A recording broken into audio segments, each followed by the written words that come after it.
Thursday night. Something new. Here we go. We're starting off the new year here on Thursday nights. You guys know I've been kind of getting that message out. I told a few people about it 2 weeks ago. Then I made the announcement last week. I've got to say, guys, this is it's new. It's new being here on Thursday. And I have to say it's been more on the positive side of reviews. Definitely panel members are telling me that it works better for them on Thursdays. Getting a lot of people even in the audience saying, wow, now I can tune in live. So it will take a little bit of time to get our Friday crowd over here on Thursday, but tweet it out. Let everybody know that we're live. I got a great panel for you. I figured since we were making the big move to Thursday tonight, that I put together an outstanding panel. And as you can see, I'm in awe myself. These guys do some fantastic work on their own respected channels. And I just want to say shout out and thank you to each one of these guys. Took some time out of their schedule to be here this Thursday night. That being said, if you will, please hit that like button, hit that subscribe button. Your name comes up in lights. If you'll look at that outstanding 12th grade paper looking type of description I wrote down there, look at that. That's at least a B- this week. I'll grade myself a B- on that. That's not bad. Right above that's the join button, and that's how you guys become Mooch Maniac family members. I want to give a shout out real quick to Ice Queen Gaming, who joined just before the show. So shout out to Dawn. I appreciate you joining the channel. I can't tell you how much that helps. It makes me feel even better. I just want to shout each of these people out one by one. As you can see, we have a great panel, as I mentioned, but we've got some more people joining us the second hour. But I want to get going because a few of these gentlemen have to leave in the first hour. So I want to make sure we get everybody's take, especially on this week's ridiculous amount of gaming news and rumors. That being said, let me say thanks to the great Judah Zook, Wooly Gamer, Mumble Ranting Gaming, Tyson Webb, 509 True Witty, Alfonso Carter, Brap, who's going to be joining us later. Damien, the great Jimmy Harrison, Andy Hart, Red Hood 420, who may be here second half. Ham Solo 05, Rob Jones, Night Ripper 7, Toto Dope, Thumbs, JC 2013. He's here right there in the chat. I see him. Passive Prophet, Lord Metroid, Rabbit Got the Gun, Fastbender, Archwar Angel, Biggity 08, Slow Mo Backslap, and Gaming Fort. They were doing DPS right after this show. Great to have a show before a show, right? It's like the Tonight Show and then the Late Show. It's great. It's great. So I'm feeding off the energy of those guys that are going to be on later tonight. Henry Heck, Silent Merc, Slain Chilean, who's back. Again, the great Ice Queen Gaming, who just joined before the show. Our Major Mooch Maniacs, RPG88, who I see in the chat. Christian the Bad Gamer, 4-Star General, Truth Serum, your boy Roy, Scolari Brothers, DC Gaming, Miko, Jay Bari, and Gaming with Persona, back on Friday morning. Or pardon me, Friday morning. I'm excited. I'm so excited it's Thursday. I'm off. Saturday mornings, 11 a.m. Eastern Time. What's up, PlayStation? That's how I start my Saturdays. That's how I recommend you guys start yours. The great Tactical Gamer, Danelle Brown, That Guy Smitty, Brian B, a.k.a. Delirium Blades, and our VIP Mooch Maniacs, Raji, Domino Zero, and the Wise Old Gamer. And our honorable mentions, they're out there with a food water toilet. Come home, buddy. General Thad Ape and Shadow Assassin. Where are you guys? You've been here forever. And our Forever Mooch Maniacs, Longshot 316, and the great Optimus Code. Guys, just wanted to get through those outstanding names. Those are the people that help the channel grow and make it better and better every week. That being said, let me get to this outstanding panel. You guys know, we used to podcast from ages back. He's back. I asked him to be a permanent panel member. That doesn't mean he can make every Thursday, but we're going to get him here as many Thursdays as possible. The great Worry War Gamer is back on CrossFire. It's been so long.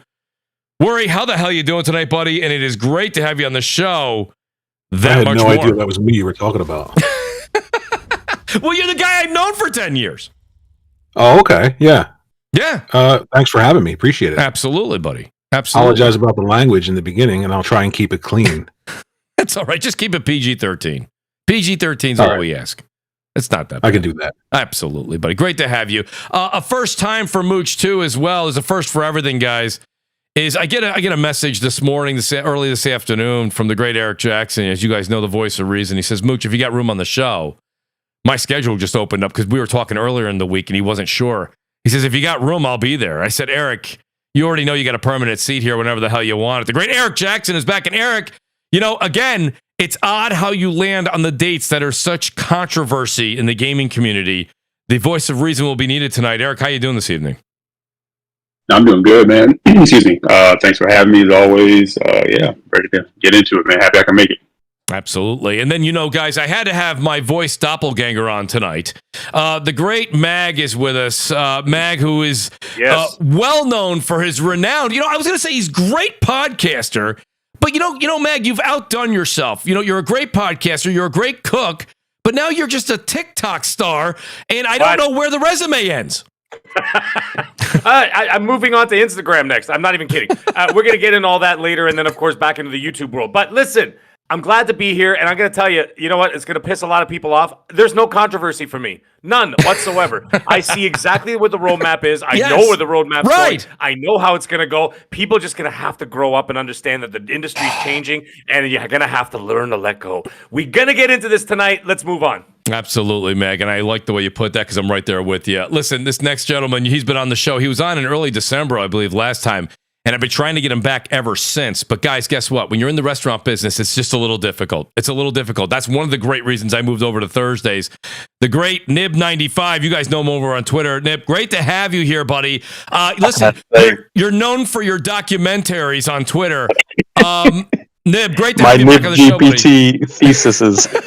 I saw somebody write after one of your very, very long tweets the other day, said, I appreciate what you did. I'm not going to read it, Nib, but I truly appreciate the work you put into it. Nib, great to have you back on the show, buddy. How you doing tonight?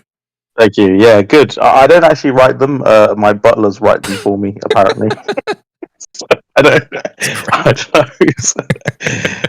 don't even know why I write half the time.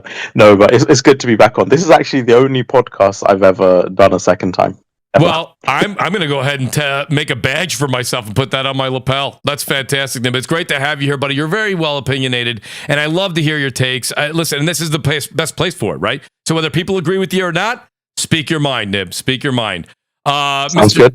Mr. Tennis in the chat, he says, love the Thursday vibe. Buddy, it's going to be great. It's really going to be great. It's going to take some time for everyone to know we moved over, but we'll get there. I've got some great people making some great little advertisements for me on Twitter. We're going to have them on YouTube. So eventually, but surely, we'll get there. But please spread the word. Do tweet it out. Hit that like button, guys. I appreciate it. The great BG is back with us again. Broken Games is with us. You guys know him from Weapon Wheel Podcast, 5:30 p.m. on Sunday nights, and they're back this week, I believe. Hopefully, I didn't put BG. I didn't set him up there. I could have swore I saw a tweet that said he's back. BG, you've been all over the news on as far as X and Twitter is concerned with all the nonsense and conspiracy theories that are going on. BG, I can't wait to get your takes tonight. How you doing this evening? Hey, what's going on, everybody? I'm good. Mooch on Thursdays. I think this will work out a lot better. Yes. Weapon Wheel comes back.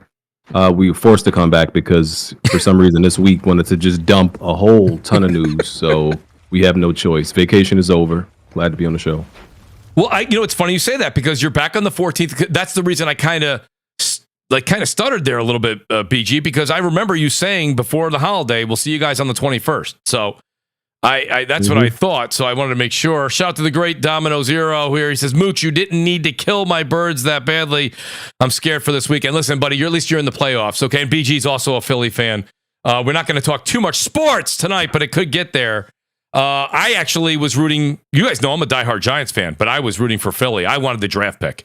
That win did nothing for me. If you think I was running around celebrating or doing a keg stand, you're wrong. All I wanted was a loss.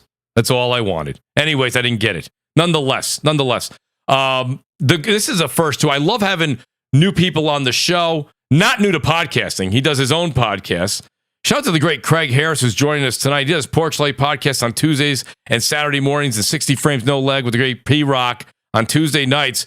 Craig, great to finally have you on the show. We've talked behind the scenes a few times. You always say you listen to the show. I want to say thank you up in front and foremost. But Craig, welcome to the show, buddy. How you doing tonight? Oh, I'm doing great, man. First time, long time. Just very quick.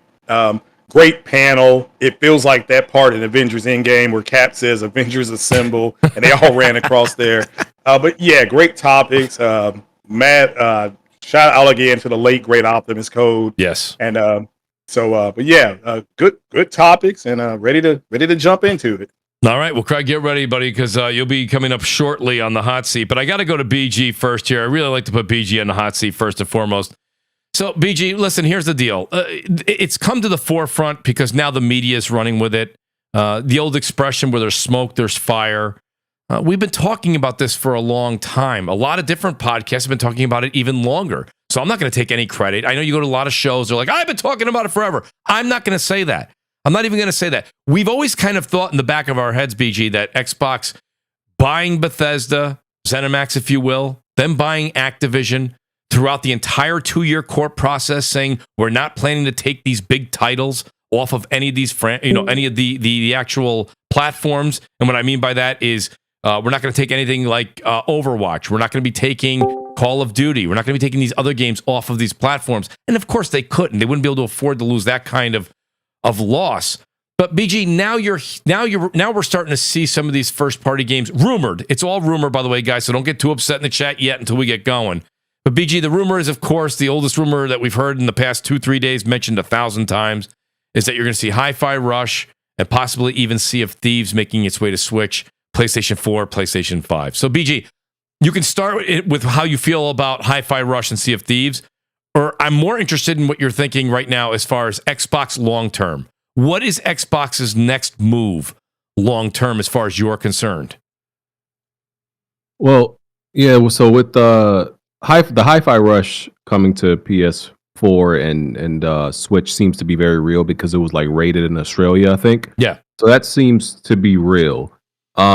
Now I don't think Sea of Thieves itself is a big, going to other platforms is necessarily a big deal, probably because like I think the game is okay, but I'm not like that big on it. I don't think it's like amazing or anything like that, but it's a good game by all accounts.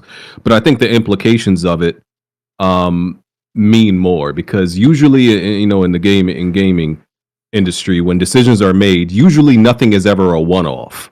Right. People a lot of times, like, remember when like Horizon first went to PC? That was the first PlayStation game go to PC. Some people were still in denial. It's just a one-off. They're just testing it out. Right. Yeah, they're testing it out because more is going to come. That's right. So that could be the case with more Xbox games. That they are going to go to the other ones are going to go to other platforms.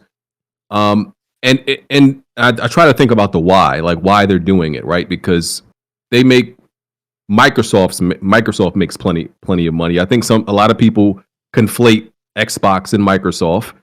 You got to realize Microsoft makes the money, not necessarily the Xbox division as much. They're profitable and all that stuff they say, but still, I think the only reason you could want to port these games is because they're not getting. They do want more money. More money never hurts. But I think they also want more people to actually play. Even though it was in Game Pass, you could guess that Hi-Fi Rush wasn't the biggest hit on Game Pass. They have the numbers. They can see how many people played it, beat it, how many people got as far in it, and all that stuff. We don't necessarily know that, but they can see it.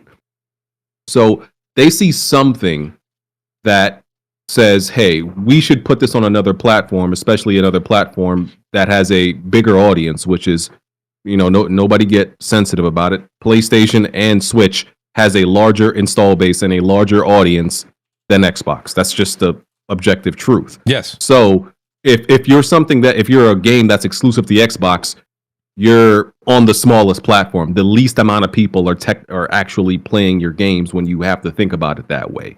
So that's probably how they're looking at it. It's probably, I would guess it's probably a little bit less about money and more about people playing their games, giving the games more exposure and all that stuff. Yeah, so none of this really took you by surprise is my point, BG, right? I mean, this is kind of the evolution. I mean, and I'll go, Mag, their slogan, right? Yeah. Like some people just thought their slogan was just like a positive, happy thing. When we all play, everybody wins, or whatever, however it goes. They have like 3 versions of that slogan and everything, like everything everywhere and all that stuff. They apparently they really mean it. They're really actually standing by that slogan and their mission statement, whatever they want to call it, their mantra. I guess they're standing by it. Yeah, but so BG, let me ask you this question, because we've been talking about it since 2019 on this show, and I know it's definitely been breached on Weapon Wheel.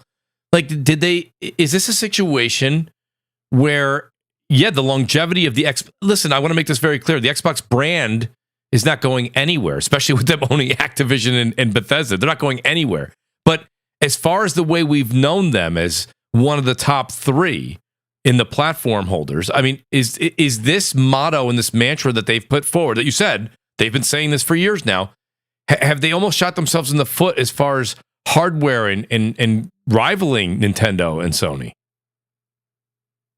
Yeah, so that's when you think about like success and the traditional and conventional ways we measure success, it does look that way. Now, a lot of people believe, based on what company figureheads tell us and tell them, console sales aren't as important or they don't matter. It's all about subscription costs, or it's all about MAUs, or it's all about engagement. If that turns out to be true, and I think it's going to take years and years to actually know if that's the more important factor in the success of games and the stability and sustainability of games. If that turns out to be true, then they'll be, I guess, fine and in a good position, putting their games on multiple platforms and all that stuff. If that doesn't end up to be the case, then they might be in a questionable position, because maybe they'll have a lack of identity. They won't have, the console sales, because exclusives obviously gives a platform and a console its identity. So they might lack those things. I think we just need a few years to see how it actually turns out, because I don't think one way is necessarily a wrong way. They have two different philosophies, and both may work out, contrary to what the armchair experts on Twitter say, one way is the future and you should do this. Both may just be the right way for each company. So. No, I totally can ride with that. Now, Mag, the only thing I'll ask you to add, and please, sound off on what I asked BG as well, but the only thing I'll add to the question for you, Mag, is do we need something from Microsoft? Don't we have to hear from them now that it's out there and we're seeing people in the industry say, I've also heard this. Oh, geez, it's funny this is being brought up. I heard this a while ago. You can expect more of this. So, Meg, at this point, like you said, nothing really unclear. People need to be prepared for it. But does Microsoft need to come out and make a statement, or no, they don't? Well, you see, now they're in a bit of a rock and a hard place, because they have a problem with messaging. They always have. They always do, because they have too many cooks. No pun intended, obviously. But what ends up happening is you get one person says one thing, then someone else says another thing, then Phil goes on a podcast, says something else, and then someone else comes forward, and Matt Booty says this, and this one, and Aaron Greenberg says that, and then it all gets muddled, right? Yep. So what they need to do is just allow the product to just show, and people will understand. They may bitch and complain and this and that, but at the end of the day, when change happens, a lot of people don't like change. We all know that. But what ends up happening is that over time, people learn to accept it, and then it'll just be what it is. Now, the thing is, we have to also understand that it's not everything. It's not going to be, Indiana Jones or Gears 6 or whatever the hell they are, Fable or any of that stuff. That's not going anywhere. That's staying on PC. That's staying on Xbox. And that's where it's going to end up, right? So now the things that are going to move over there, and I know as a fact that the things that are going to move over there, you talk about the games as a service games, some of the smaller games that have already been out for like a year or so, nothing that is actually would be considered something like part of the Xbox identity. Like, for example, it's Hi-Fi Rush. Hi-Fi Rush came out a year ago. If you played it, it's not going anywhere. It's still going to remain in that ecosystem. So it'd still be there for new gamers to come and experience it, whatever else, or if you wish to go back to it. By opening up the doors to someone else, all you're doing is opening up more an opportunity to make money, because at the end of the day, they're here to make money. And the thing is, the hard truth of all this is that when Microsoft in the last 3 years have spent $100 billion, let that sink in, almost 100 billion, they didn't do that to appease 15% of the fan base. They did that for a completely separate reason, and it's a reason that I know that any corporation, and Mooch, I'm sure you understand the same thing, and a lot of other people in the chat there, when you work for a corporation, there's something called risk assessment. Yep. And what risk assessment is, for anybody who's not really 100% sure, is that when they have a situation, they put it on a whiteboard, okay, with your little marker, and they say, okay, let's come up with all the scenarios here of the good and the bad and what could possibly happen over the course of the next 2 decades. One of those possibilities is If Xbox doesn't make it, or we're going to call it DEFCON 5, okay? I'm just saying, let's say they don't make it, then Microsoft's backup plan, they become one of the biggest third-party publishers on the planet. Mm-hmm. Yeah. Right? So, and what do they do at that point? They could be publishing games, making billions of dollars without the burden of an ecosystem to support. Right? So that is something that they go, well, then why don't we just do it? Because there's no losing in that situation. The other thing is they've realized, and we've realized, I think all of us who've been in this industry and understand this, is that they've realized that it is damn near impossible. And Mooch, I know you talked about this a million times. It's very difficult to get people out of an ecosystem for multiple reasons. Yes. One, we talked about it before, the digital age, where all your product is, your friends that you've made, the community that you've been a part of. No one's just going to throw away their PS5 and go, yeah, I'm going to go over here and go play this now and just ditch everything that I've been building up for years. It's not going to happen. Microsoft understands this too. They'll get some people. Phil even said, he goes, people are not going to get rid of their PS5s to go play Starfield. You know what I mean? And he said that himself. Now, the thing is that at the end of the day, they said, well, if we can't get them over here, how do we get through to them into their wallet? What did they do? Just like at the end of the Justice League, okay, the movie. What did Bruce Wayne and Clark Kent are walking in the cornfield, right? And then in Iowa, and then Clark Kent says to him, "How did you get my mother's house back? They wouldn't give it to me." Bruce Wayne said, "I bought the bank." Right. That's right. So this is exactly what they're doing. So now instead of looking to get people to move into their neighborhood, they just became the landlords of some of the biggest third-party properties that no matter what, if you're, like I said, you're on PlayStation, you're on Nintendo, wherever you're playing, you buy that skin, you buy that microtransaction, you buy that season pass, all that money is bypass. It's PlayStation and Sony and Nintendo get some of it. Steam gets some of it. The rest goes to Microsoft. So they figure people ain't going to leave. Why not open it up to even more? Now, I can tell you with absolute certainty that you're going to get that Sea of Thieves, that Hi-Fi Rush, other games as a service coming up, they're going to be like that. And I will tell you one thing, I will tease one thing, and this is a fact. And of course, I'll not say it because it can get a lot of people in a very small select people in a lot of trouble. Right. But there is a new IP coming in the next 3 to 4 years. And it's going to be available on the Xbox. It's an Xbox brand game, IP. It will be coming to the Xbox ecosystem, PC, PS5, and Switch next. Wow. We're calling it Switch next because they're not even sure if they're calling it a Switch 2. And that's going to shake the foundation for a lot of people when that happens. So we're not going to get into that now. We're going to wait a little bit closer to that, and then I could talk about it. But until then, this is the direction they're going with certain games. Games, like I said, games that they can actually utilize microtransactions, anything like that, that's going to work. Okay, so now the other thing is that when you look at a situation like this, how could you not see where the industry is going to go at this point? Mm-hmm. They're seeing that everything is starting to change into a not service based in terms of Game Pass or whatever. Because Game Pass numbers, to me, I see them, they're not growing. They're not growing. No. And so what they're going to have to do is, like I said, they're going to open it up and get people over into that other market by getting into those season passes and everything else, because people aren't going to leave their respective systems. So you know what? When they have games, and the other thing is, people are really hurt about it, and they're like, it's an identity thing, and this and that, whatever. I'm like, okay, I get it, I understand that. But if you haven't played Sea of Thieves between 2017 and now you're going to be upset that it's going somewhere else, right? But the thing is, they're not taking, and that's the thing that I've gotten in arguments with. You got to keep in mind, I'm a co-host of one of the biggest Xbox shows on the planet, right? Top 5.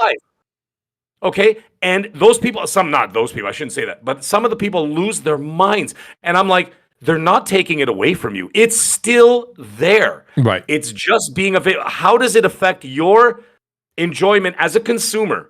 How does it affect you if Joe Blow over on the PlayStation 5 is playing whatever, Sea of Thieves or Hi-Fi Rush or whatever, or on the Nintendo Switch? It shouldn't affect you at all because your ecosystem is still there and available. I agree with everything you're saying there because that all just makes sense. The one thing that we have that if you want to say, what do you have concern with? The concern is just that the quality stays there, Meg, right? Because they have these names, they have these brands, they have all of this, right? But when you see that they've taken over certain things, we have seen a bit of diminish in some of the quality.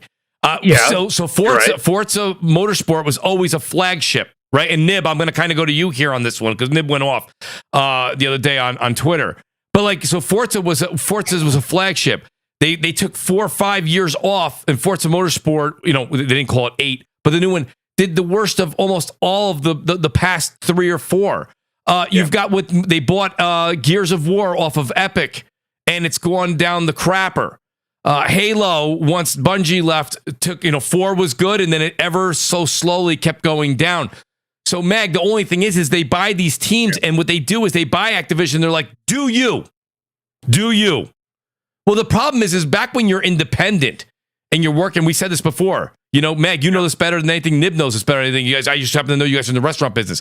When you're working to keep the lights on and feed the staff and make sure that you get this and that, and everyone's got vacation, you got to do this. You want to upgrade some of your kitchen appliances so that you can get a better product out faster, quicker, better. Okay, so now all of a sudden, Daddy Warbucks has got the lights. They're paying for everything.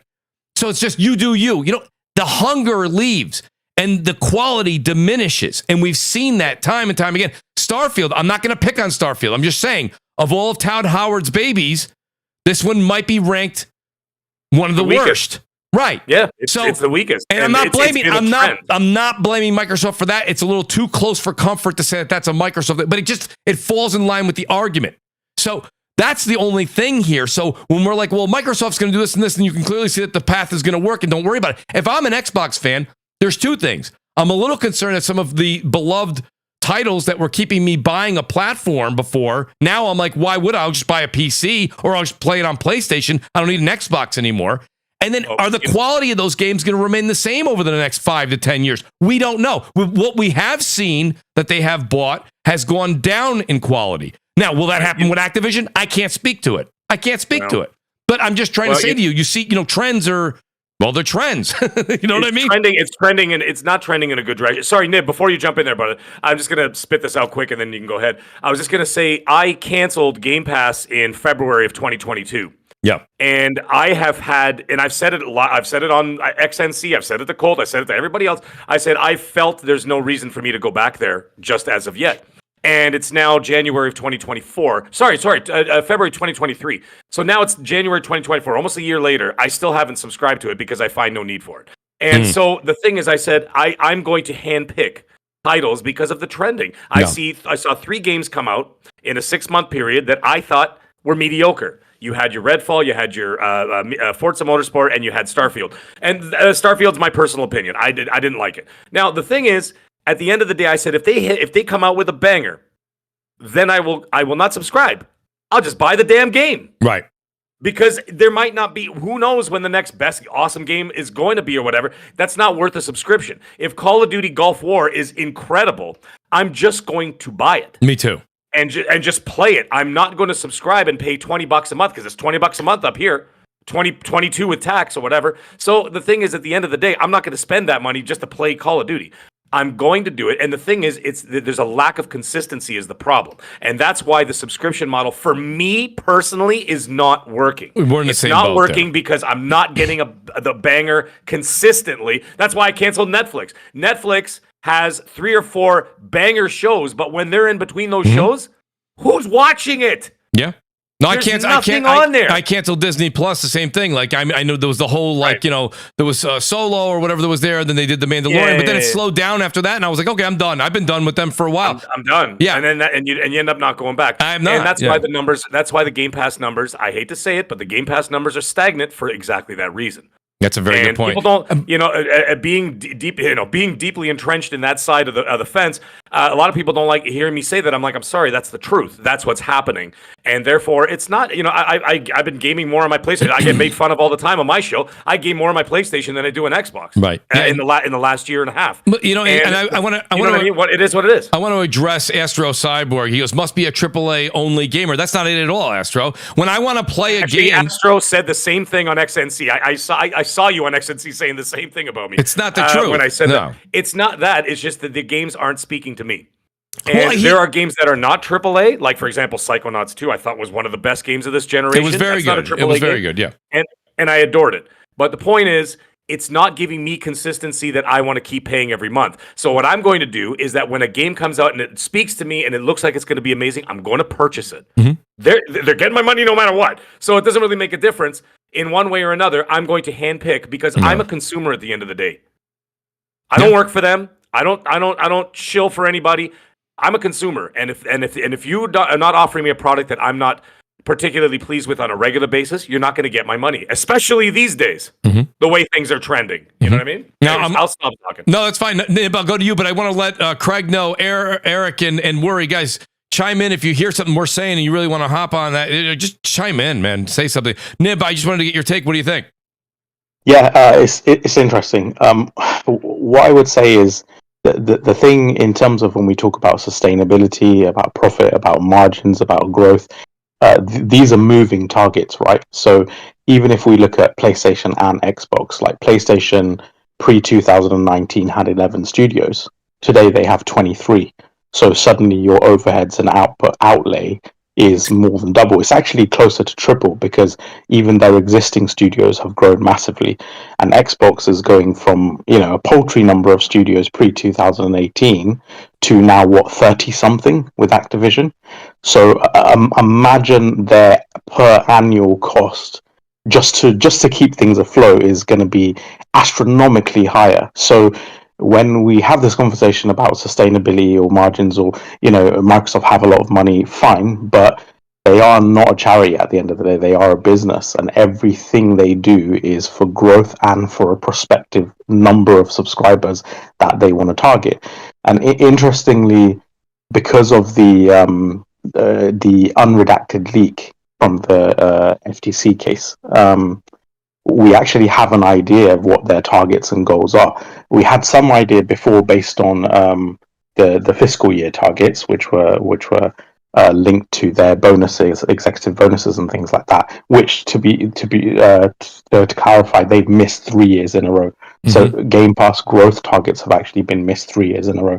But we actually have a more specific number now as well from the slides from the unredacted files, and we know that Microsoft predicted that Game Pass would be at just over 40 million subs by 2023.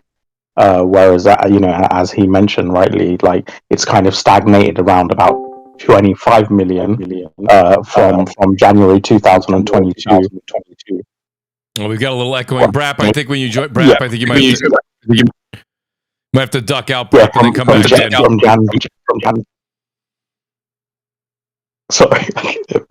From January 2022 up until sometime in 2023, the number basically stagnated. And we also know from that same leak, their target goal is 110 million subscribers by 2030. That's a lofty goal. When you've missed 3-year targets in a row, and in 2020, instead of being at 41 or 42 million, whatever it is, you're at 25 million. Naturally your business and everything has to adapt slightly, right? So this is why I think, like, because they're seeing a decline in the hardware side and the console market share, and Game Pass hasn't really grown to the extent that they even anticipated, and they were confident in it because their executive bonuses were tied to it, and they still missed out. So they literally they lost pay by failing to hit these targets. So I guess now, from Tim Stewart, the comment he made about not all of them, but more multi-platform releases, I guess this is all just part of this new trend to try and recoup more costs, right? Because suddenly you have dramatically higher number of first-party studios developing, so the outlay is so much higher, and then you have this situation where the sales cannibalization, the more popular Game Pass gets, the more cannibalization there is as well, which we'll get onto in a minute with Forza Motorsport. But we're seeing a decline in software sales, not just on the first party front, but also on the third party front. Like, yes, we can see the sales split for software in multi-platform titles is lower than the actual hardware split. So in countries like, for example, the United Kingdom, Christopher Dring actually gives us the hardware splits. I think the last time it was 57 something to PS5 and Series X, the hardware split in the UK. But software sales, sometimes including digital, it's in excess of 80%. Yes. So more and more of the Xbox consumer base, myself included, by the way, we're just opting not to buy games on the system and just playing whatever's on Game Pass instead. And the PlayStation is kind of becoming this de facto purchase game system. So I think they're trying to supplement that with, releasing certain games on the PlayStation side, and any additional revenue they get from that source, from the consumer base that's still buying in a higher volume, that those funds actually just go towards paying for Game Pass, paying for IP on Game Pass, paying for subsidy on Game Pass. So, from a business strategic point, I can see why they would be doing it. And as much as people say, "Oh, Microsoft don't need the money," yeah, maybe, but they have to follow a certain trend with shareholders in mind and everything. They can't just willy-nilly, endlessly spend capital and not have the return on it. So I think they are tightening the screws a little bit, and this kind of, we're just going to spend endlessly for growth that's not happening anymore is being reined in just slightly until that growth actually comes back into the swing of things. No, Nib, and I appreciate you kind of taking the conversation and going off that. Craig, I was going to go to you. Craig, what do you think when you've heard what BG say, you hear Mag, and Nib kind of also, he goes into an aspect of looking at, which we've all seen Chris Dren's reports, and we're seeing the sometimes it's an 80-20, sometimes it's a little closer, 60-40, but even on the third-party titles now, the de facto has been the PlayStation version. What do you think about all this, Craig, as it kind of boils down? Yeah, I agree with all three of those gentlemen. I'll add a couple things. If you've been in the room, an executive room, you know that the CFOs will always do market-based studies and analyze it. And what people need to remember is that Microsoft, the CFO, he talked to a investment bank, Wells Fargo, which my understanding is one of the biggest banks in the country. So this isn't your local good old boy bank. This is an investment bank. So what they want to do is take your money and put it somewhere for it to grow. And what he, in essence, said was, you can put it here at Microsoft because we plan on putting IP on all these platforms. So I just think that there's a lot of people who have been misled by the fanboys, like this will never happen. The numbers are the numbers. And if you don't hit your target numbers, like Nib was saying, their bonuses were tied for this, for crying out loud. So, and they lost money. They lost money. But so this, I can see, and I was one of the people, Mooch, you kind of opened up with, who said this was going to happen a long time ago. So yeah, I appreciate, everything that's happening here, but it's unfortunate that, and I've heard that it's going to be games that they may have published, but other third parties have made. So, I mean, are you going to get too tore up from the floor up if Quantum Break comes over? Remedy, I believe, made that game. Right. So, Microsoft Flight Sim is owned by that Microsoft publishes it, but it is made by a private company that, oh, by the way, has made games for PlayStation and has a game on PlayStation now. I believe is it Plague's Tale? I think that's the same company. I think so. Somebody can double check that. That's perfectly fine. So yeah, could something like that come over and then take advantage of the VR? Well, Craig, you heard what Mag said. He just gave an example. We're not going to harp on it because he can't talk about it. But to be honest with you, let me throw a name out there. Shout out to Iceman, who's in the chat too. I see all you guys. Please hit the like button, guys. Tweet it out. Let everybody know that we're live here on Thursday nights. But Craig, to be honest with you, what if like a Gears of War 6 or maybe the next iteration? If something like that came over to PlayStation 5, and guys in the chat that are listening, they go, that'll never happen. I'm not saying it will. I'm saying let's use a title that really resonates with the Xbox brand right now. Because if we're talking about Hi-Fi Rush or we're using some of these smaller titles, I'm right there with you. But what happens when you start talking about their big three or their big four, the ones that are really, really associated with the brand? Is that, I mean, Gears 6, would that come to a PlayStation 5? I mean, right off the cuff, I would say probably no. But again, that's going to be, but that'll be a big multiplayer push as well. No, you're right, but why wouldn't it come to a PlayStation 6? Well, that's what I'm saying. Why not? It's a big multiplayer push, right? So I mean, if they're not growing Game Pass on console, no matter how many games launch into Game Pass, the console's not selling. So then they look to PC. If PC doesn't do it, then you have the rumors of games going to PlayStation and Nintendo. And if games go to PlayStation and Nintendo, then why not just be third party? Yeah. They're not really into hardware anymore. You can feel it. Like it's like a player on a team that just gave up. You can kind of feel like they're not really into it I anymore. think that their worry already. And So, I mean, it's been at that this way. It's point, I been think that way it's for a just long people- time. I think it's just people who just don't want to That's like right. accept the fact, like, oh well, live service stuff will go there, but not like Halo, the single player portion, not like Gears, the single player portion. But why not? At that point, when they start seeing this return, why not just be a third party? Yeah. It just makes sense. It's not something I that think the only thing I would say is, and so on this topic, I do think they'll trial it with at least one big game, just to see what Sure, the revenue. it makes sense. They have to, right? Unless I you think it'll try be the Halo. Halo, I think you'll it'll be never know. Halo. Yeah, But I I think it'll be do Halo. think there is still value in the hardware, though, because obviously on the console side, they get this 30% cut, right, on all digital purchases. Yeah. So as much as they have added ubiquitous PC releases, you see that even though Xbox has added PC releases with all their releases and they have Game Pass, etc., the revenue growth of PlayStation in the last few years has actually still been higher with the traditional model. So PC hasn't necessarily compensated for the loss in the console hardware side of things, because when you lose the console market share, you also lose this 30% cut on not just your first party games, but everything, every single DLC, microtransaction, digital purchase, etc. So I think they are probably still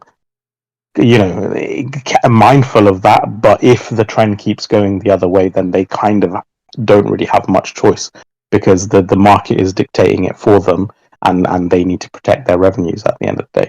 So it's going to be interesting to see either way. But I do think they'll trial it with at least one. They did. They exclusive. did try it. They did try it with Halo Infinite. Remember that they put the multiplayer as a free to play for everybody at one point. Yeah.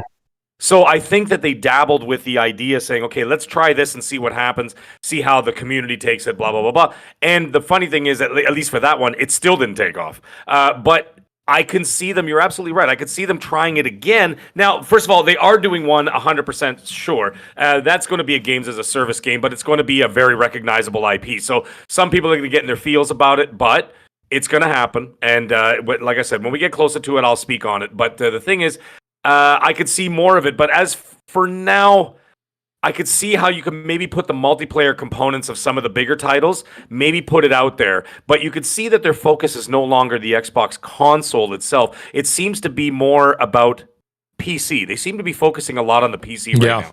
And I mean, there's a bigger market there, but it's kind of leaving a couple, not a couple people. It's leaving quite a few people out in the cold. At least the feeling of being left out in the cold. And so I did want to make.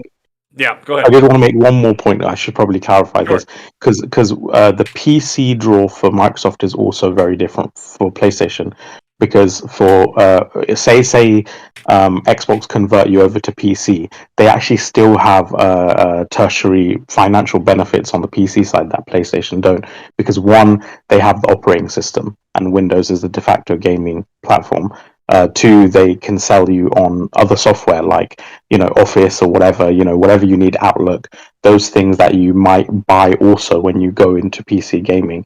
And then they also still have a digital store. Granted, it's not nearly as popular as Steam, and it still needs a lot of work, but there is at least an avenue for them to make a cut on the PC side of things, albeit not very popularly. But there is at least these other incentives for them to make revenue through other means by getting people onto the PC platform. And obviously they also own DirectX, which is the main API that PC games etc. use.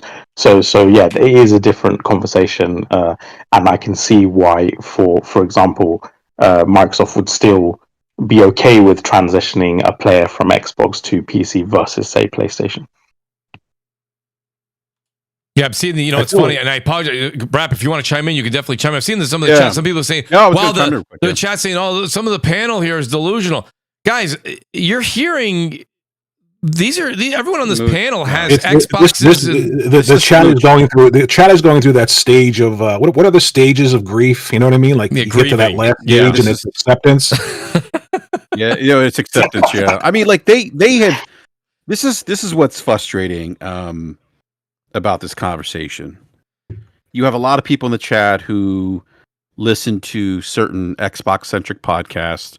They live in this echo chamber, and like the new narrative that's come out about this, and Mag, you probably know who I'm talking about, was the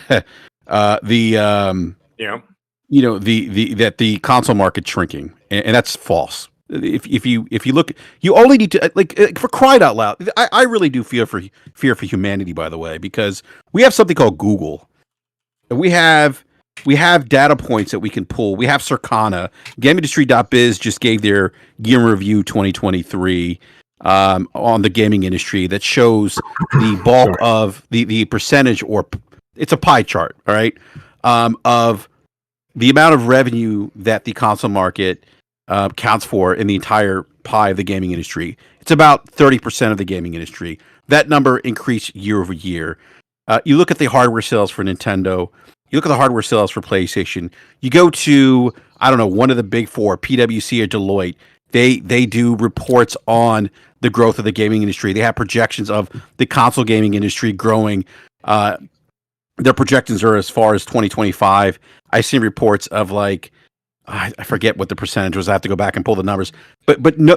My point is, no one who's an analyst is saying the console market is shrinking. And so for that narrative to come out is unfortunate, because what's being created now is this narrative of disinformation, misinformation. Think about this, Brad. Think about this. Just think about this. You're an Xbox centric. You're a console gaming fan. You're a fan of gaming. You've got a huge channel. And because Microsoft may exit hardware, you want the entire hardware segment to go away. Do you know what I mean? That's the sentiment that I'm seeing. It's like, oh, well, if Microsoft gets out of hardware, well, Sony will follow like 2 years later, and Nintendo will go away. If you want the industry to go away because your favorite platform couldn't figure out a way to make the hardware sell, they could be one of the biggest third-party publishers. Go do that. Contribute in that way. Be excited about that. But the idea that people are rewarded with followers and things, and actually want the industry to just implode because their favorite company couldn't sell hardware is insanity. It's insanity to me. Yeah. No, it is. And that's what I'm saying. Like that narrative that the console market shrinking, that's not true. I mean, just pull the numbers, do the research yourself. Actually, Brap, I got it in front of me right now because as soon as you said Google, I'm like, let me check it out. Console gaming is not dying. Console gaming is astronomically higher than PC. Gaming is growing with a 2.12% increase over the next 2024 to 2028 over PC. Yeah, and the thing too, Mag, is now if someone said, I'm sorry. That was a simple Google. But now imagine what you just said, right? In terms of just this one hardware segment, consoles, right? Right. What you just said. Now think about a Microsoft that is a huge third-party publisher serving that market. Why would you be against that? Exactly. Why would you be upset that if the hardware goes away, everybody else has to go away too to make yourself feel better? They'll still have something. They, even if they don't go with a physical hardware, they're still going to have. I mean, they're going to have at least one more generation. But then they could go for something else. A tile on your smart TV, whatever else is going to. Yeah, but nobody's going to buy their next. No, if they keep doing what they're doing, nobody's buying the next Xbox. Right. But I feel that they're more like in a situation now. Like I said, they have the backup plan. The backup plan is you become the new Tencent, the new Embracer, the new EA. I don't think the backup plan. By holding on to those, I'm just saying that they hold on to all of those. Yeah, you're right. Actually, I don't think it is a backup plan either. I think it's an inevitability, but that's just me. But the thing is, they will always have that ecosystem there available. And the thing is, if you look at the way Microsoft operates, by the way, they just overtook Apple as the richest company in the world. So the thing is, they could use this as this is a puppy project. It could be a puppy project to them, like Amazon. Amazon makes these shitty shows like what the hell is the one? Rings of Power. They don't care that they lost $100 million. They make $100 billion a year. So, like, to them, these are just little projects that they utilize so that they don't have to pay taxes. All of their problems disappear if they go third party. All of their problems disappear. Ubisoft has a service. PlayStation's fine with having it on their network. EA has a service. PlayStation's fine with them having it on their service. What does Ubisoft and EA not have? A physical piece of hardware in the console space. So, I feel like everything disappears for Microsoft if they just get rid of the one thing that nobody seems to want. And I'm not saying, like, I have an Xbox Series X. I play it more than my PlayStation 5 because of the back compat, which is incredible. But they're just not selling. That's not like a shot at Microsoft or Xbox. No, it's not. People just don't want Xbox hardware. But I feel like if they could just, perfect example of this is there was a guy named Bernie Stolar during the Sega days.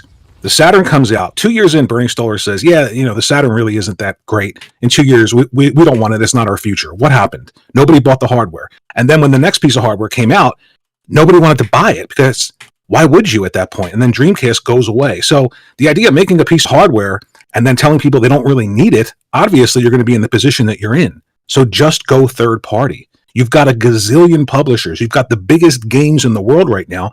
You're going to give them to everyone anyway. Call of Duty is going to be everywhere. They bought Minecraft. That's everywhere. Why not be everywhere? Yeah.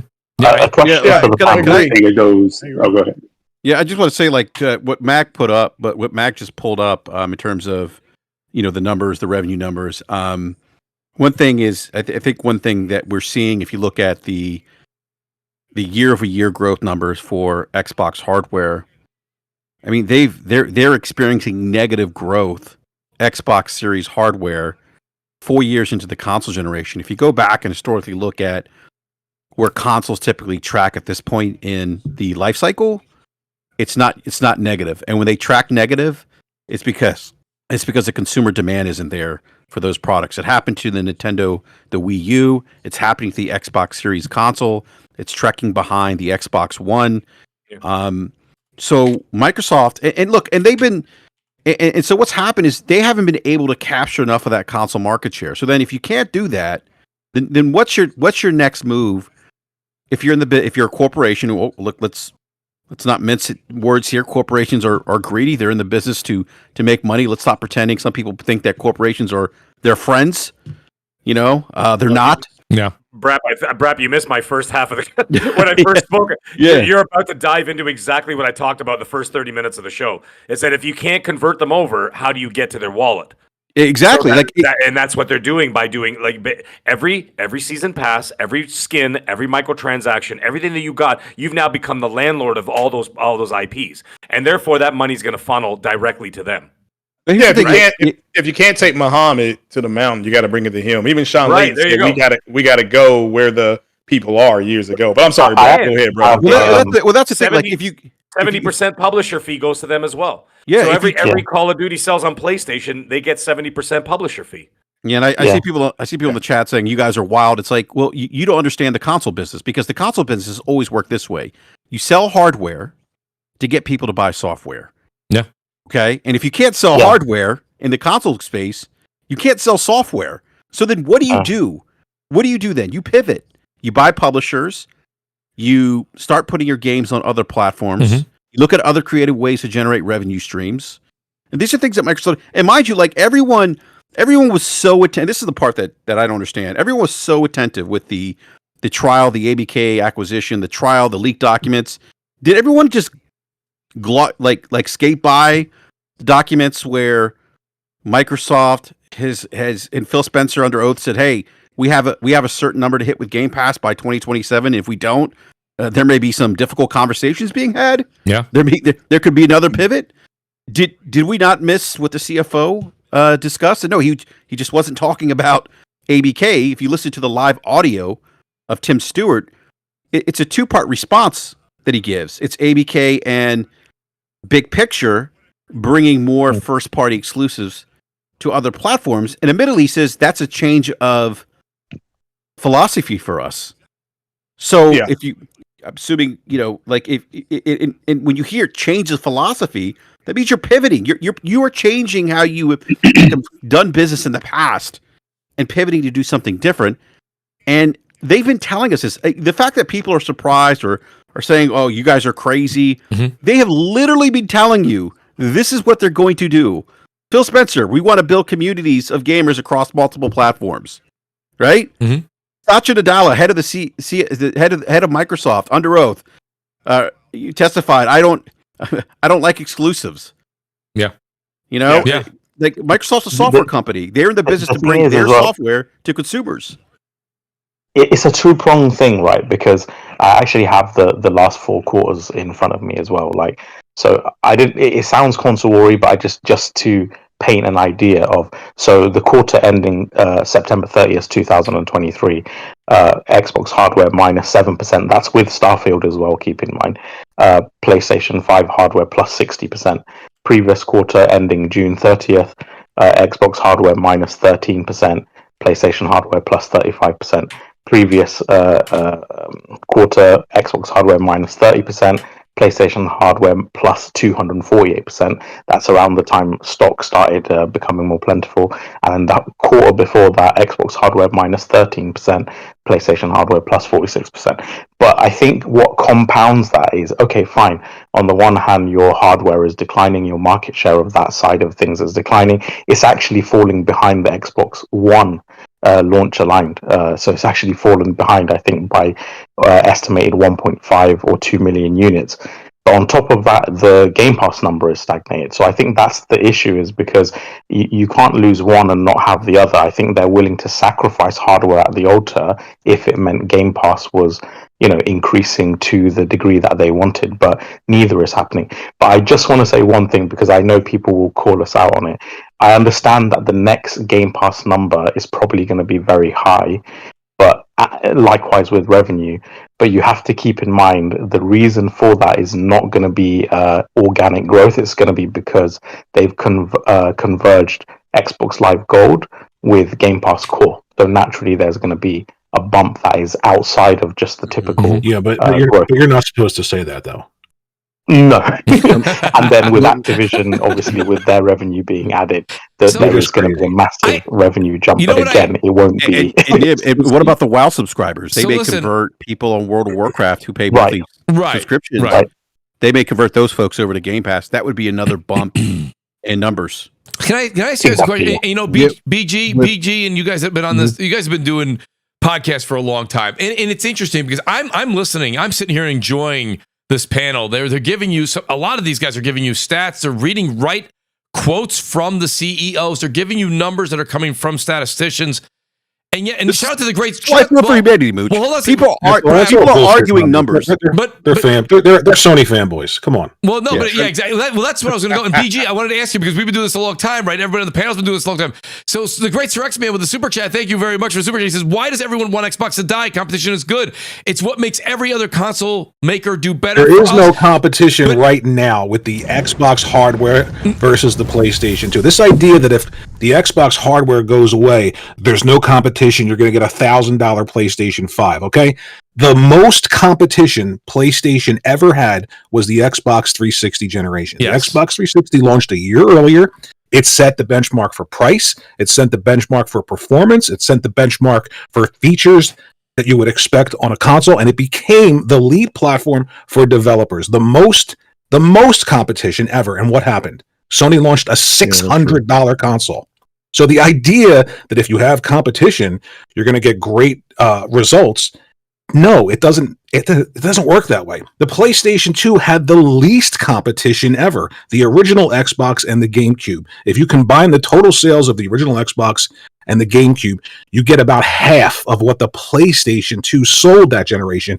And yet, with no competition, they managed to create some of the best first-party games, and they got tons of third parties on their platform because they sold the most hardware, and those third parties compete amongst themselves to give you the best version of whatever genre of game they're creating. So it doesn't make sense to just say, well, Sega exited the hardware space, and now we're getting a $700 PlayStation 2 or a $700 original Xbox or an $800 GameCube. It just won't happen. Yeah, and shout out to Sir X. He says, could you finish it? He says, it's what makes every other console maker do better for us gamers on all consoles. No, Sir X, man, no one here is really arguing that. And I even had Iceman up above here. He goes, I actually agree with him. What is it, Nib? You agree? Go ahead, Nib. Yeah. I do agree there will always be internal competition between third parties, etc. And whilst I don't think there's going to be like a $1,000 PlayStation if Xbox hardware didn't exist, I do think PlayStation would take more of an advantage than they are now. Just because they didn't do that when they had the most competition. That's my point. Yeah, I think if you can find a way, but if you can find a counterpoint to disprove that theory, then it doesn't hold water. If you're Sure, saying but I there's no think it's competition and because- you're always going to have $1,000 piece of hardware, I can say, Right. look, there was tons of competition and there was still a $600 console. Yes. So I think it's because they were cognizant of the fact that that there's always a chance that Nintendo or whomever could rebound, right? So they were essentially just not becoming complacent. They realized that just as they swung the pendulum away from Nintendo could still swing the pendulum away from PlayStation. So, there was a different situation. But obviously, if a hardware maker drops out completely, and they're not necessarily, because right now what's happening is Xbox is competing, they're just not competing very well, or the numbers don't show it. So that's a kind of different situation, because there is always a chance that a 360 could occur, or a Wii U could occur, or a Wii could occur when the market sort of flips again, or with the Switch, or PlayStation makes a blunder. Whether it's in hardware or pricing or whatever, and the tables turn. But when you don't have another platform making the hardware at all, then your risk is mitigated. Like, they can afford to make bigger blunders because there's nothing there that will essentially pick up the slack. So in that sense, I will always still prefer a situation where Xbox is holding PlayStation's feet to the fire, personally. But they're not doing that. They haven't done it for years. One of the things that they're just not doing it effectively. Yeah. One of the things that still, regarding, their console sales that confuses me is, and like I was speaking to Kid Smooth and Attic about this. Obviously they're huge Xbox fans. They have their own podcast, Planet Xbox, shameless plug. I was speaking to them about it, and they said, they can somewhat understand, selling consoles not being Microsoft's and Xbox priority. But what they can't understand is like why they seem to be going out of their way to almost tell people to not buy it. Right. That's damn near the marketing. Do not buy an Xbox. That's kind of what it sounds. That's kind of what it sounds like. Hey, you don't need this box. Don't buy it. That's kind of what they're pushing, and it's odd. The problem is because it's bad messaging, and at the end of the day, the way, I'm sure they'd be happy that you would purchase it, but the problem is when they say, "Oh, well, we're giving you more options," right? Because you could play it on a tablet, your phone, this and that, whatever, your smart TV, and cloud, and all that kind of stuff, right? Your PC, laptop, blah blah blah blah. But the point is, by doing that, you're convoluting the potency of your product, and by doing that, it sends out a very weak message to the public, where the public says, "Well, then why don't I just buy this thing?" You know what I mean? So then they'll buy something else. Absolutely. And that's the problem. By diluting your product, like I said, diluting the potency of your product by doing something like that, now you've sent out a mixed message to people who do not pay attention like we do, who are not on podcasts like we do. The chat that's listening to this right now and going to be listening to after the fact, these are the people that are highly invested in the ecosystem, but we only make up 15 to 20% of that ecosystem. The other 80% don't give a rat's ass about any of this stuff. They want simple, concise messaging, and and of course value for the dollar, especially these days with the way that prices are going with groceries, bills, mortgages, everything else people can't afford. They want something that they can be able to understand, afford, and be able to utilize. And the problem is the gobbledygook that's coming out of them is just creating people are just like walking away from it, saying, "Well, I don't know what the hell they're talking about, so I'm just going to go over here. I'll buy a Nintendo, I'll buy a PS5, or go to PC." That's the I think, Meg, too, that kind of falls back into the whole idea. Again, I tell people all the time when I come on here to say, step outside of Twitter and actually go talk to people who are not locked into this space. Oh, Jesus, thank you. See where their mind is, right? Because you'll find really fast that they half the time they don't even know what the hell we're talking about. Exactly. But do you know what's funny, Eric? What's funny, Eric, is if you go on social media, like you see people now talking about, like, say, the new Switch, right? Mm-hmm. The rumor is it's 8 gigs of RAM. You have people, oh my God, 8 gigs of RAM, it's terrible. 16 gigs. I go outside and talk to people that play video games, specifically Nintendo. Nobody cares. All they're interested in is a new Nintendo system with new games from Nintendo and the possibility that more third parties can put their games there. Because look, I mean, a Hogwarts Legacy performed extremely well on the Switch. Correct. It looks horrible, but it performed extremely well. So did The Witcher. Yeah. So this idea, it's a constant echo chamber that makes absolutely no sense. This is why people are shocked when the Switch comes out and it's basically a mobile what is it? The Tegra, right? Is in there? Yes. Now there is. Right. Currently, it's a Tegra. No, in the first Switch, and people are shocked that they sold 112 million systems. Like, have you not paid attention to the history of Nintendo, the history of PlayStation, the history of Xbox? Like, this is not something that should be shocking to anybody. Do you know who I use? Yeah, and that's the.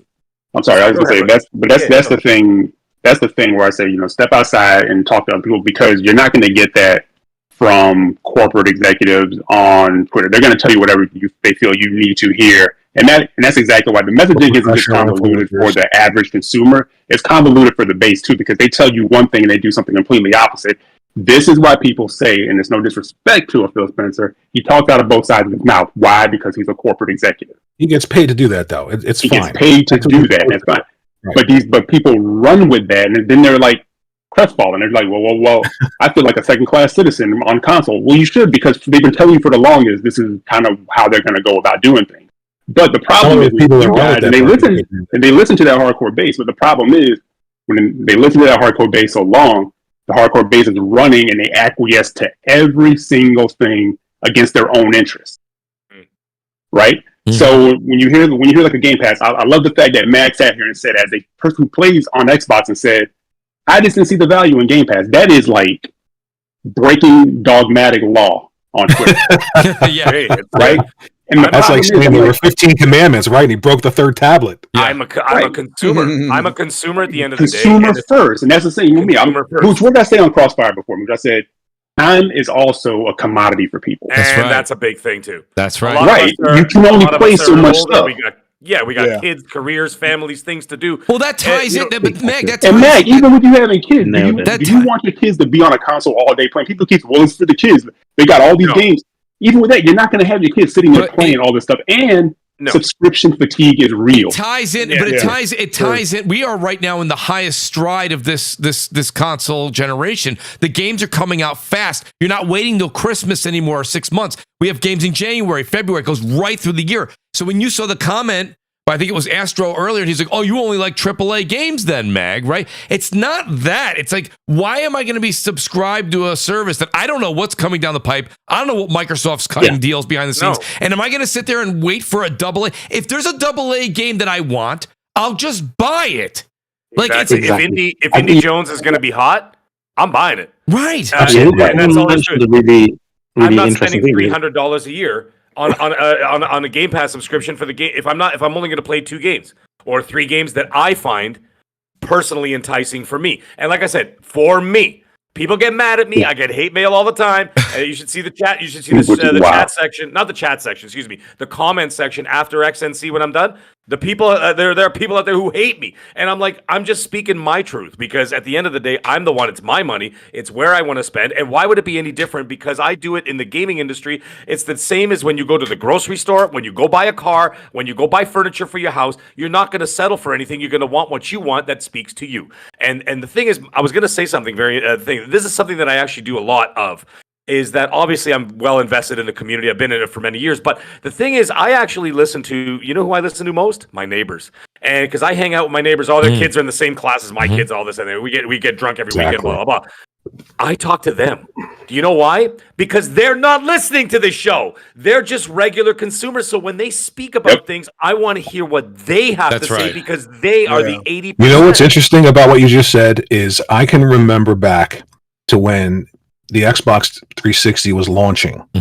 And this is after the PlayStation 2, the most successful console of all time.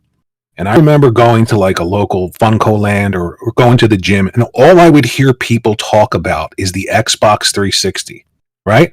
People who didn't follow this like I did, people who weren't reading like Game Informer or Electronic Gaming Monthly, or this is before like huge sites were on the internet. And I could tell that, as crazy as it would seem, a 155 million selling PlayStation 2, the Xbox 360 had all of the buzz from normal people who wanted to play video games. And what happened?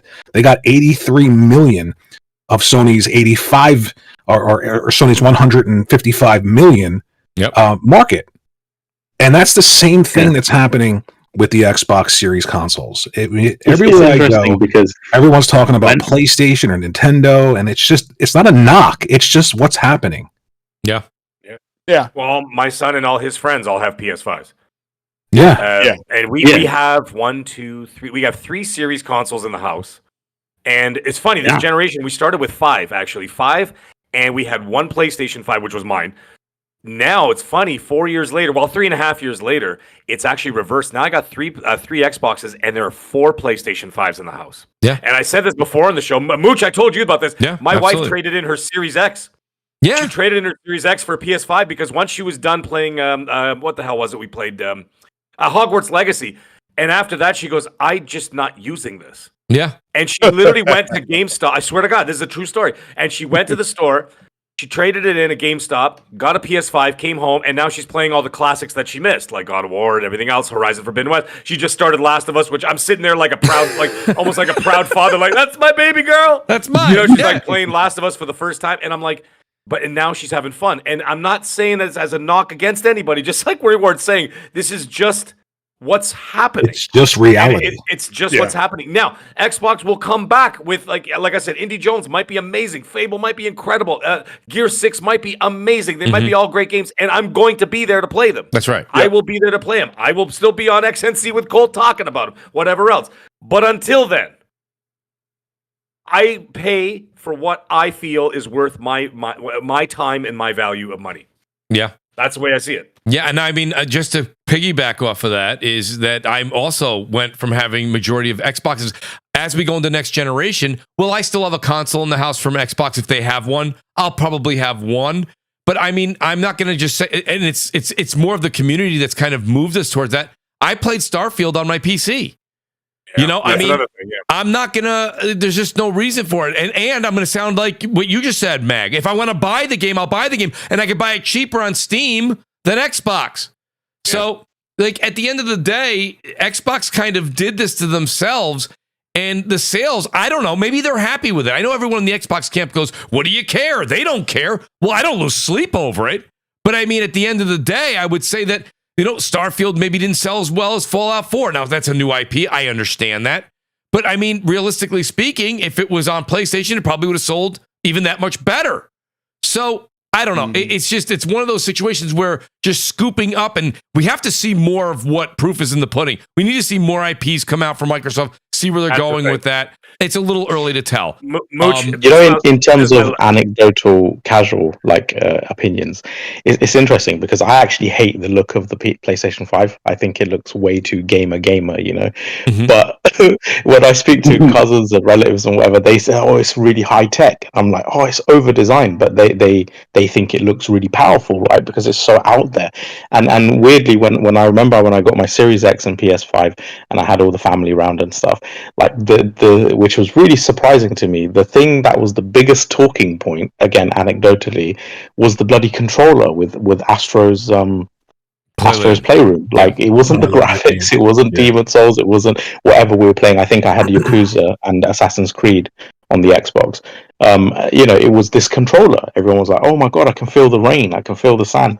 And I just thought that was really interesting because that is the thing that was the big talking point and something they had in it. So I just think even from like a marketing perspective, the PS5 just has a bit more of that it factor that appeals to the casual, you know, demographic. I will say this way: if you want to talk, Mooch said that. Mooch said that at the beginning of the generation. He said it felt more next gen, whereas when he fired up his Series X, it just felt like literally the same thing. It was a continuation. We said I remember you said that, Mooch. You're like, okay, I guess this is just more of the same. Well, and that's then you it. like, you felt, Mag, even if it was just. Meg, Worry says it all the time because he goes back to the old days, the good old days, right? The SNES days, and you're bringing home these new consoles. It's all about the design. We're all there, We are, right? But it's about the design, a new controller, a new UI. Yeah, but see, that's how you know, Mooch. That's how you know that they really weren't. I don't want to say they didn't understand the console market, but that's the console market. When you go to a new generation, you have to have something new. The look of it has to be new. Anything has to be new. And it's just... they're iterative effects because they're stuck. I'm not saying this in a bad way, but they're very PC centric, right? So It's not about anything but just upgrading stuff and carrying everything over, and everything's the same.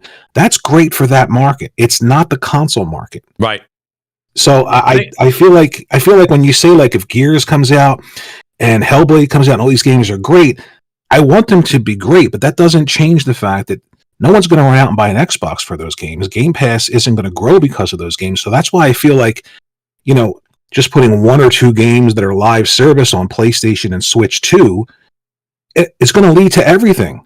It might as well lead to everything. Hellblade 2, if it's stellar, that's going to sell a gazillion copies on PlayStation. I think Starfield would have sold better on PlayStation, to be honest with you. Yep. 100%. So I just feel like they're signaling to everyone, we'll have a console next. It'll be like I think the rumor is it's like an ARM processor or something like that. It's like a mobile-esque type of a thing where you stream stuff they're talking about a hybrid of some sort. Yeah. So maybe they're trying to do what Nintendo does. I don't know with a hybrid system. I have no idea, but just go third party. Do you guys want to hear something interesting? This is my last thought before I go, because Mooch always keeps me longer than expected. That's what I do. But either way, I gotta go, guys. But I gotta leave you with this. I just saw this community post, and it's one of those little things. Here's the tally. The question was, does Xbox exclusives coming to other platforms really bother you? 84% said no. 16% said yes. Wow. Right? So who ran the poll? Some guy named P90X Man or something. Not Surrection Man, some other guy. So he's like an Xbox-centric channel, correct? Yes. Right. So now the thing is, it's almost exactly what I was saying. 15 to 20% of the hardcore. But that's fine. That literally basically shows itself in this poll right here. It's 84% said no. So, and then the fact that 16% said yes, there you go. That would be the hardcore right there. And then the 84%, I think, don't really give a shit.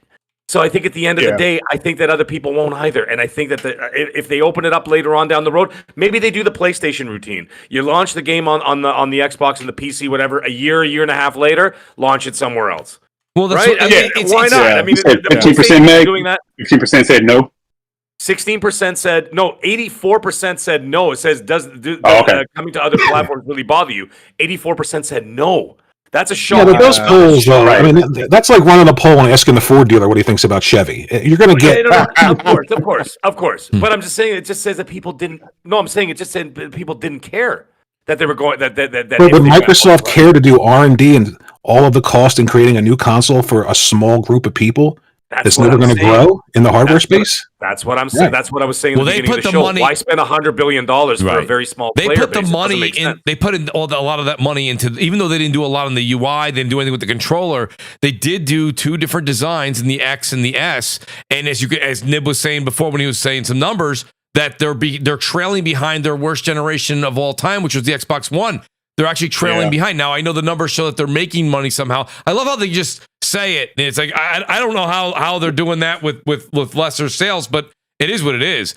But I mean, I do think that at the end of the day that they have to embrace what they're doing. And I don't see a new console coming out that's going to do better than the Series X or do better than the Xbox One. I think like you said, Meg, they'll have a console there for people who want to play that way.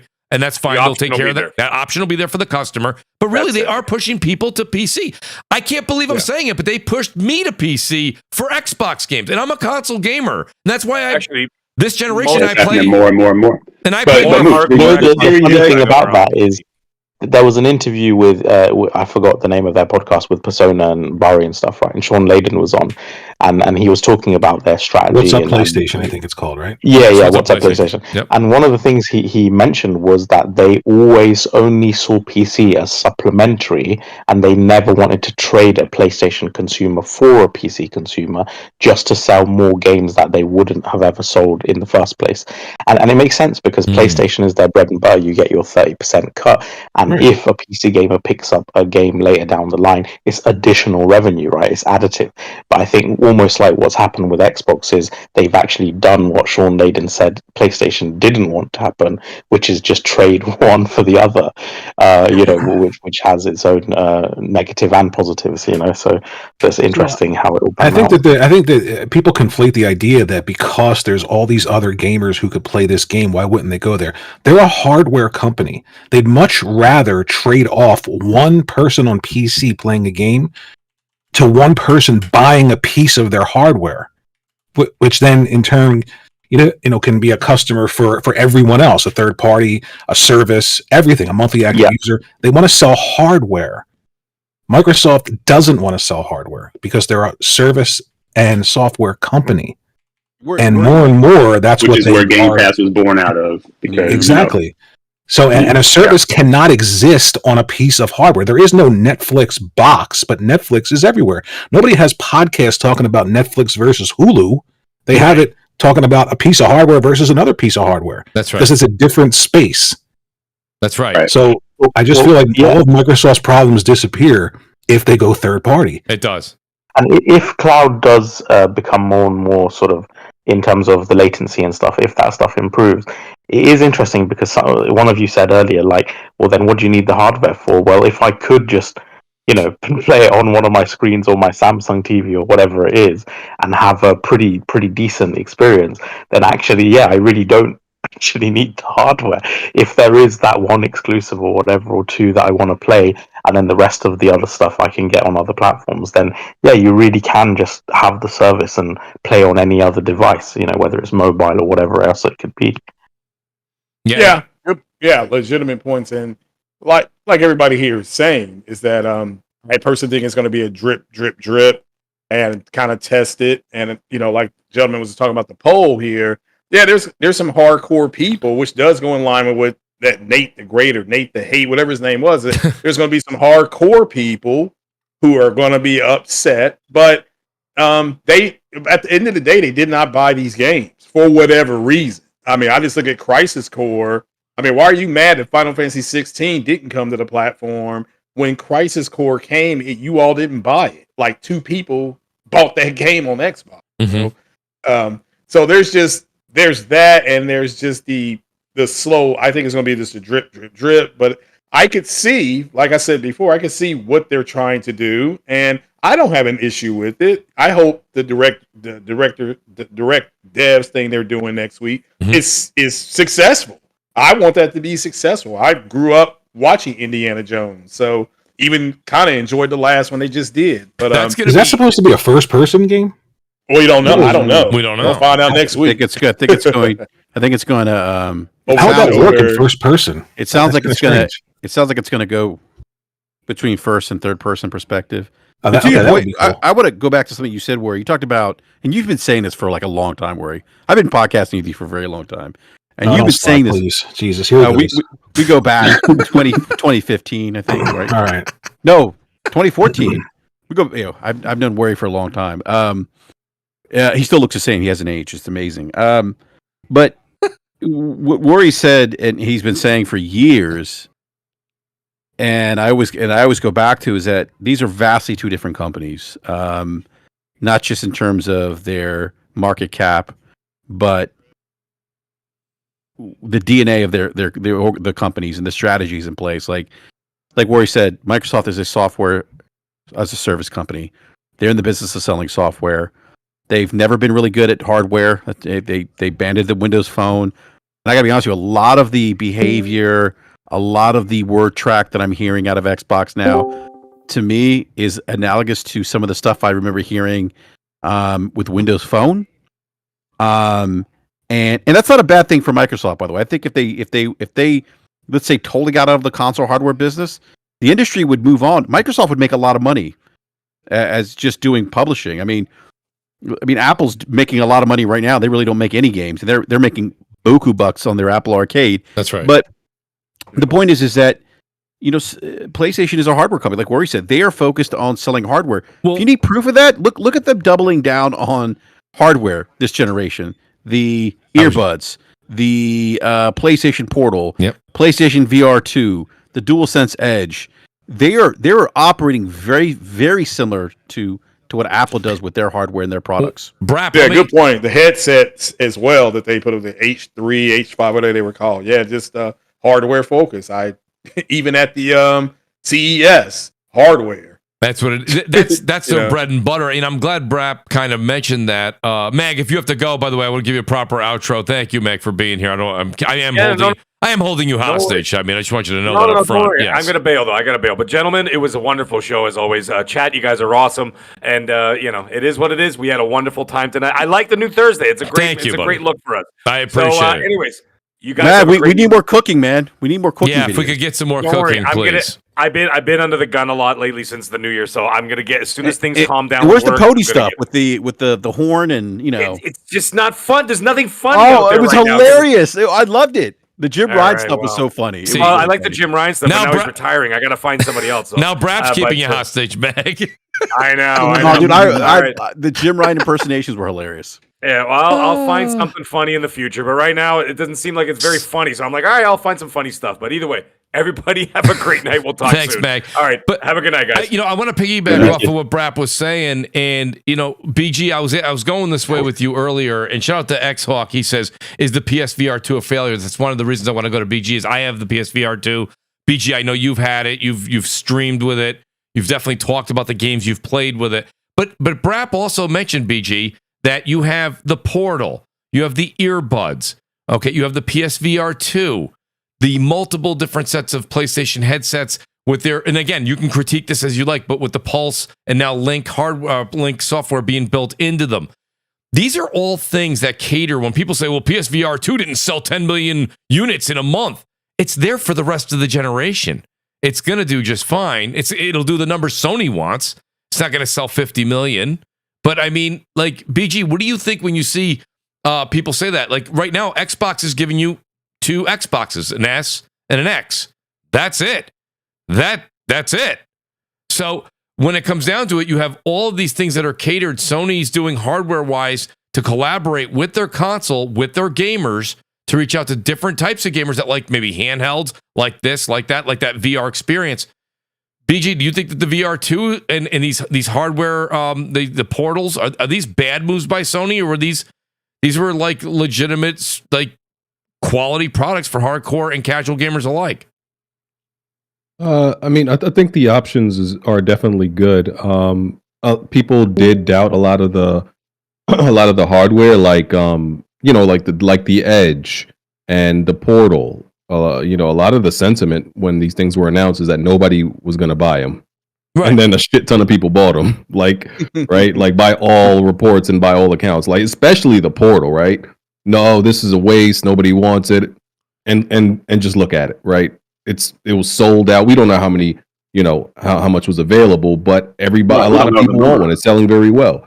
The Edge, people were saying it was too expensive when it was in the same price range of any premium controller, and it sold extremely well. With the PSVR 2, I don't think it's set the world on fire. Even as a VR device, I don't know the numbers. It didn't seem like it, so it probably sold average, less than average, okay. Like I said, I don't think it's set anything on fire, and like people are necessarily rushing to get one. It'll do what it does.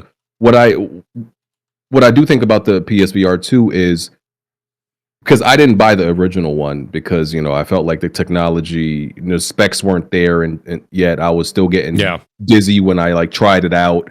And it had like 5 different wires or whatever the amount was, so I didn't buy that one. But with this one, my impression was that PlayStation would really need to, first party would really need to support it. I wasn't sure how they were going to, but as I regularly check the PlayStation store in the VR section, I realized I don't need PlayStation first party to actually make any VR games. Right. I actually realized that because they aren't the ones that are going to make the best VR games. That's right. They're not. That's right. They're not at all. It's the actual developers who focus on making VR games that are going to give you the best ones. So I'm okay with PlayStation because I played, Horizon Call of the Mountain came with PSVR 2. Right. It's not good. In my opinion, it's not good at all. It's the developers that you've probably never heard of that don't make flat screen games. Those are the ones that are going to give you some amazing VR games like End Dreams and Yes. Some of these other ones, they are going to give you the best VR games. It's not going to be PlayStation first party. So don't even worry about them making it whatever they would make. The IPs would be good for VR, but it would only be good if like those actual VR developers were making it. So I think it's sustainable on its own as long as you got the third party VR developers making it. But is it a success? I think it's somewhere probably in the middle, right? Because the success number for a VR device is very different. It's probably somewhere in the middle. I wouldn't call it a success. I wouldn't call it a failure. No, and I agree with that assessment. Just switching subjects here, we'll kind of go off of the third party conversation and go over to another interesting debate that happened all week. And Nib, I'm starting with you on this because I thought, Nib, you really went in on a few of these topics. This was the whole third party exclusives debate going on with the PlayStation 5. So we're going to, for all you Xbox guys out there in the chat, this is where kind of pick on the PS5 a little bit here. A lot of people, and even the PlayStation community seems to be split here. I would assume that BG, Brap, Craig, I can see you guys doing some topics on your shows this week on this because I think a lot of people are kind of really divided. Myself personally, Nib, I whether it be a situation we use Rise of the Ronin for an example, okay? It's a game paid for, published by Sony. It's on a PlayStation 5. It's seemingly never going to go to any other platform. I understand that's not a first-party game, but to me, that's a PlayStation 5 exclusive, right? Or maybe PC and PS5, but console, PS5 console Well, Mooch, exclusive. according to Phil Spencer, it is a first-party game. Well, yeah, and I saw that quote. And I think in PlayStation accounting, in their quarterly and fiscal year report, it will be listed as a first party. Yes, Phil Spencer agrees with that. Okay. Because if you look at their software sales breakdown, they actually don't list second party on the fiscal year reports. They only have first party and third party multi-platform. But that's fine. But when it comes down to it, when people are complaining, saying I'm not getting anything from Sony's first party, and maybe I'm just too old school. I think that's console war semantics, honestly. I agree. Because I think exclusive. If we actually look back to like the when these consoles entered gaming, third-party exclusives were actually more prominent than they are today. Even some of the biggest games that we are multi-platform today, Grand Theft Auto and Tekken and Metal Gear Solid, and these were all originally third-party exclusives, and that is what your library and your console wars would be predicated on. So I kind of think like this whole move to kind of downplay or remove certain titles from lists and things like that is mostly just console wars, honestly. Why would you not I think want... it's happening more, and don't get angry at me, Xbox fanboys, but I think it's happening more because, you have Microsoft who is buying out publishers and masses of studios now. So it's like, okay, we can do the first party thing now because they have 2 billion studios, whereas PlayStation is still doing the traditional thing of doing funding third party exclusives, but they're actually still broadening because Rise of the Ronin, Stellar Blade, they're actually fully funded and published by Sony. So it's not like it's not like they're paying like a marketing deal to have timed exclusivity or something like that. They're actually fully funding them. And actually, Stellar Blade and Rise of the Ronin, the interviews state that they're helping them technologically as well, like with the technology behind the game. So it's not just it's not just this here's some money sort of thing. Like they're assisting with the game development as well. Why would you not want third parties to identify with your platform? The idea that a third-party game somehow doesn't count. If you're selling 10-1 a third-party game compared to your competitor, think about Mass Effect, think about BioShock. Those games identify as Xbox games. Yeah, Gears of War as well, originally. Right, Gears of War is War. So the idea that a third-party game... I've never heard people like say in a market you don't want the people that matter the most, the developers who make games throughout an entire generation, to not identify with your platform. The idea that people think about Grand Theft Auto, Final Fantasy, countless other games as PlayStation games isn't by accident. It's because the platform is successful. Those games help drive sales. You want the identifying factor with third-party games to be with your console. It's baffling to me. Yeah. Well, I agree with what Nib said. It's this console war stuff now that they have a quintillion studios. It's going to be about the first party. But I mean, Sony's. I mean, is it next Thursday or Friday? They're Naughty Dog's releasing a game that's sold out. The $100 version of it sold out. Careful, Craig. You can't you cannot say anything positive about Naughty Dog right now. Whatever you do, be careful, Craig. Yeah, tough. Yeah. Could I read something from Phil Spencer? I just think it's funny, considering the Lord and Savior himself. Yes, please.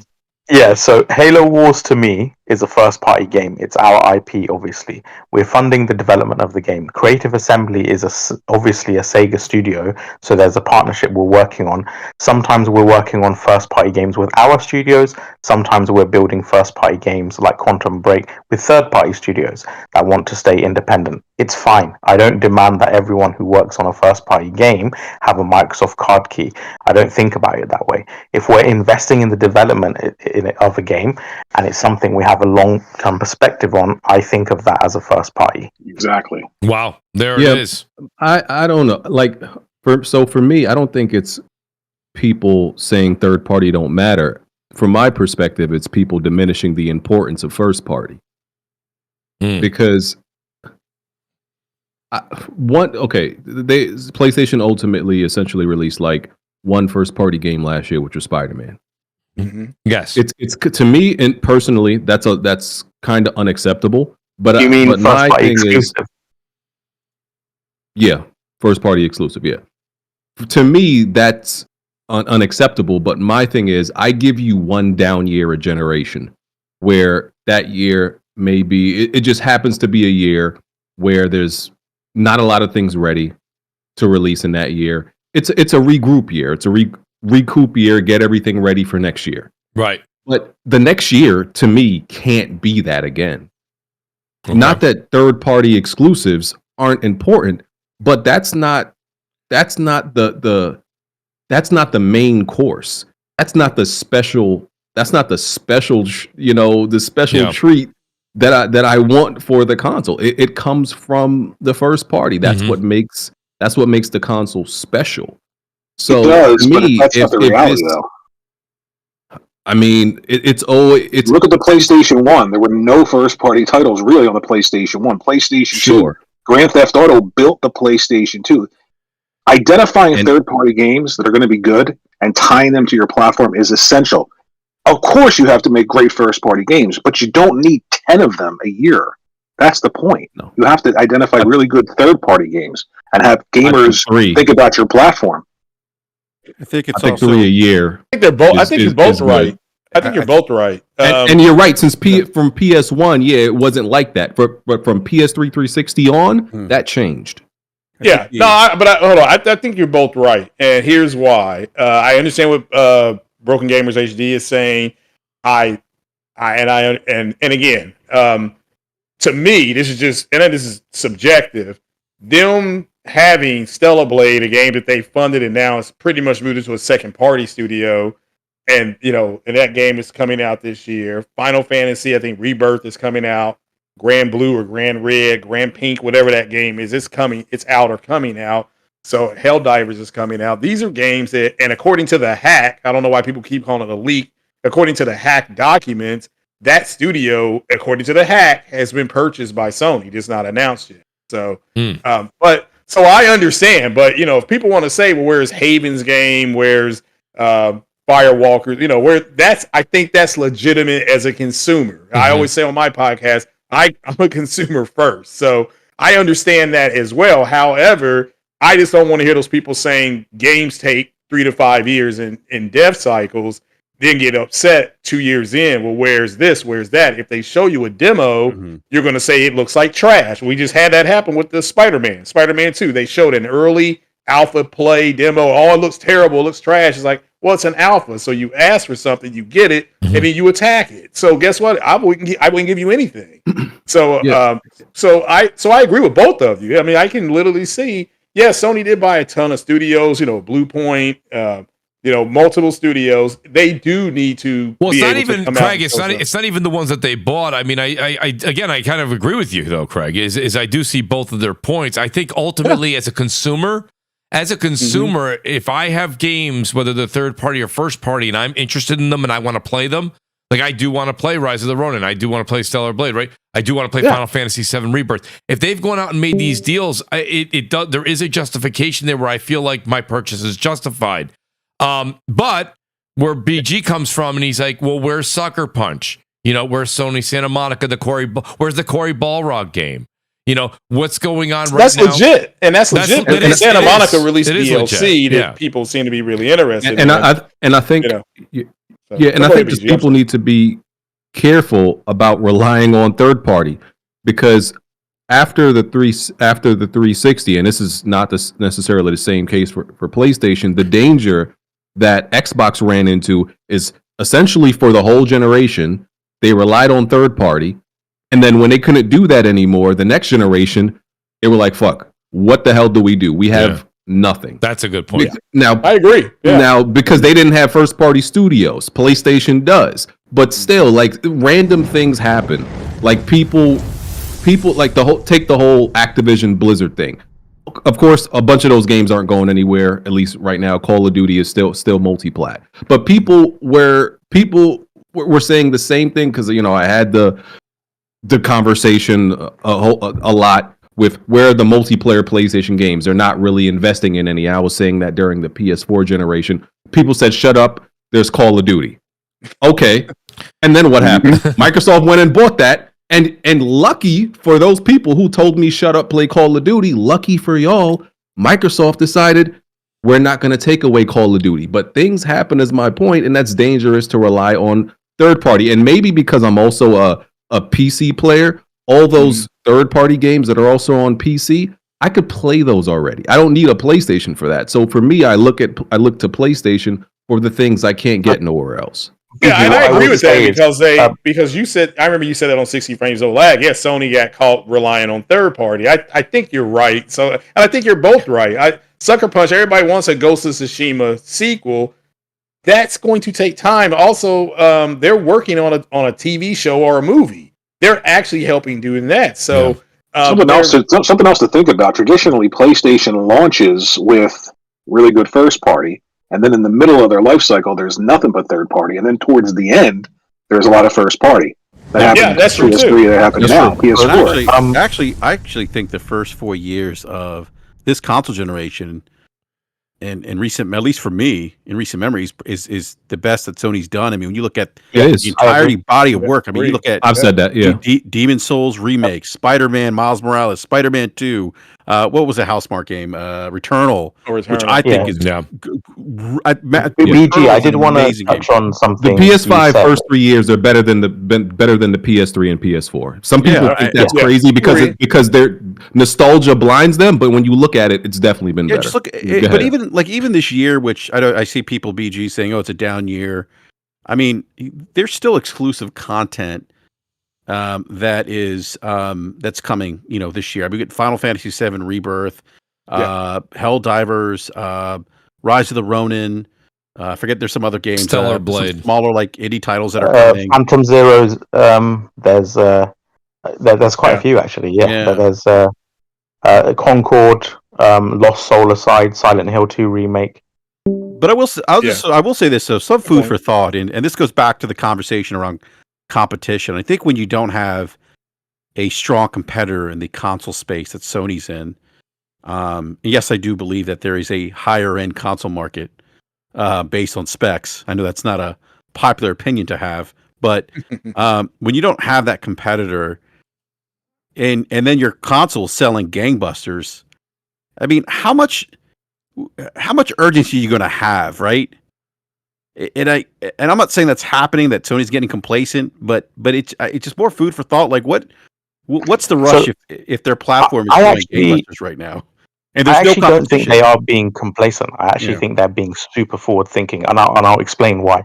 So BG mentioned something about you can't rely on third parties, but if you look at the the acquisitions, the majority of acquisitions that Sony has made in the past.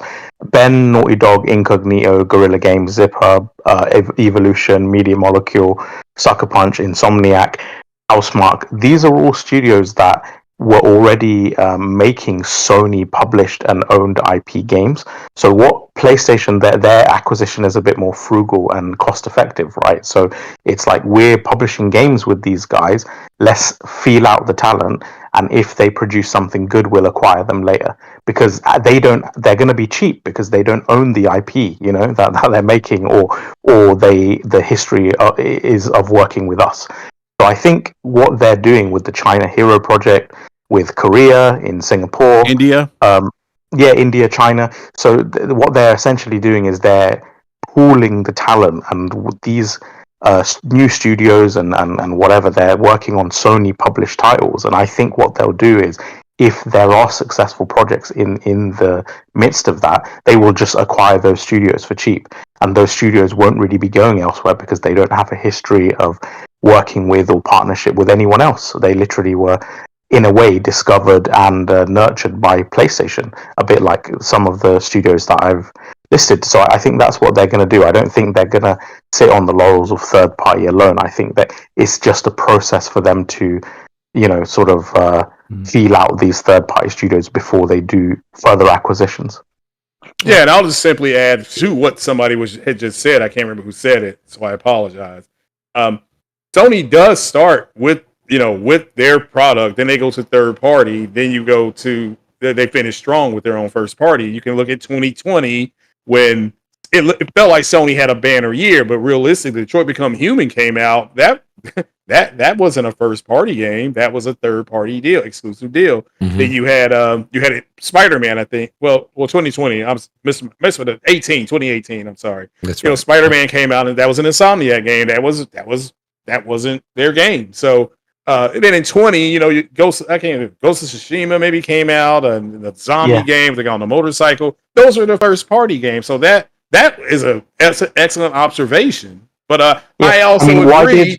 Why did Insomniac cost them only $229 million? Because Resistance, Ratchet and Clank, Spider-Man, it's all. It's that they own those IPs, so they're actually just buying the talent. They're not actually buying the IP. They're going to pay a lot for Sunset Overdrive? Which is what they do. Yeah, it's like they said about Bungie. And people are like, well, they overpaid. It's like, no, they wanted to keep the talent they had there, and because each one of those employees has stock in the company. If they had all left, well, your company's not worth anything anymore. But I don't disagree about them relying on the third party. Do I think they could go? I've said this publicly before, and I'll say it here on this podcast. Mm-hmm. There's another first-party shooter that's actually a pretty good shooter called Medal of Honor, and it's just sitting there. It's defunct. Go to EA and buy Medal of Honor. Before Call of Duty, before Ghost Recon, we had Medal of Honor. That's right. So, go do. I agree. Go do something like that. Drop a bag of cash and get that IP. Then you still got Call of Duty. Then you start developing on that game. Now that's what I would try to do. But I'm an old man. I'm not. I personally don't doubt like PlayStation's future and the end of the generation, because I believe in looking at history, and history says that you can say whatever you want about PlayStation right now, and they deserve some criticism. Mm-hmm. Sure. But nobody wants to see them at the end of the generation. There's something about the end of the generation that PlayStation it's go time. It's fourth quarter, we going crazy. That's and then they do it every single generation. It never fails. So I don't doubt them then, but I think in this middle, right before, around halftime, I feel like what they always need are like the double A, like two double A studios. And I understand they've closed Pixel Opus, but they weren't. I don't believe they were good. They just need I think they need two double A studios that stay double A and don't grow to make triple A that can make a game every 3 years, so that you don't have these empty spots or these these big gaps, right? That's what I think their flaw right now. That's I think that's a fair observation. Yeah. No, BG, you said that, and actually I think it's funny because you said I'm willing to give you 1 year, and I'm kind of in your camp with that. I mean, everything you need to not everything's going to come out like 2, 3, 4 games a year. So you have that 1 year where last year. Now you said last year everyone's got their opinion. I do see your point. Spider-Man being their only first party, they didn't have a deal with a second party, third party deal with somebody else. But you have Guapzilla. He says PlayStation 5 first party releases in 2023. He says GT7 VR, Synapse, Spider-Man 2, Firewall Ultra, Horizon Call of the Mountain, Humanity. So he goes down that Burning list. Shores and Valhalla too, because I actually sunk quite a lot of time in both of those. I love them. So. And those count, but I got to ask. So let's use BG's logic though. If 2023 was a bit light on the first party output, we haven't heard anything yet. Again, we haven't had a showcase in a long time. We don't know what's going on with Sony with that. Do we think we're going to see anything? We see Bend has been quite vocal. They're the most vocal I see right now outside of Insomniac on Twitter and saying, we're cooking, let us cook, blah, blah, blah. Do you think that Bend will have something by the end of this year? Will we see? I guess my question for the panel is, will we see a big first party game this year from Sony? I think BG will disagree, but I reckon Death Stranding too. This year? Yeah, end of this year. Well, that wouldn't surprise me. I don't. The only reason don't break BG heart. I mean, well, no, it's not even that. Like, I think he knows I hate Death Stranding, but I think Death Stranding. I know you do too. That's why I'm like, that's what want to hear. I think Death Stranding is possible, but that might as well be a bye week for me. I might as well be on vacation. Yeah. Look, I don't. What if it's more action centric though? No, I'm good.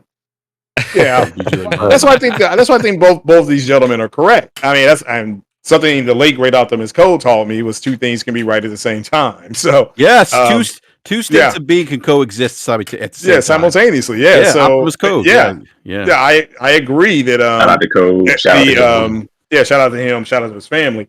It's a legitimate observation that the lull is what people could. It's a legit observation. However, this is what they normally do when you go back, generationally. It's just, what they do. Sony Ben has been vocal.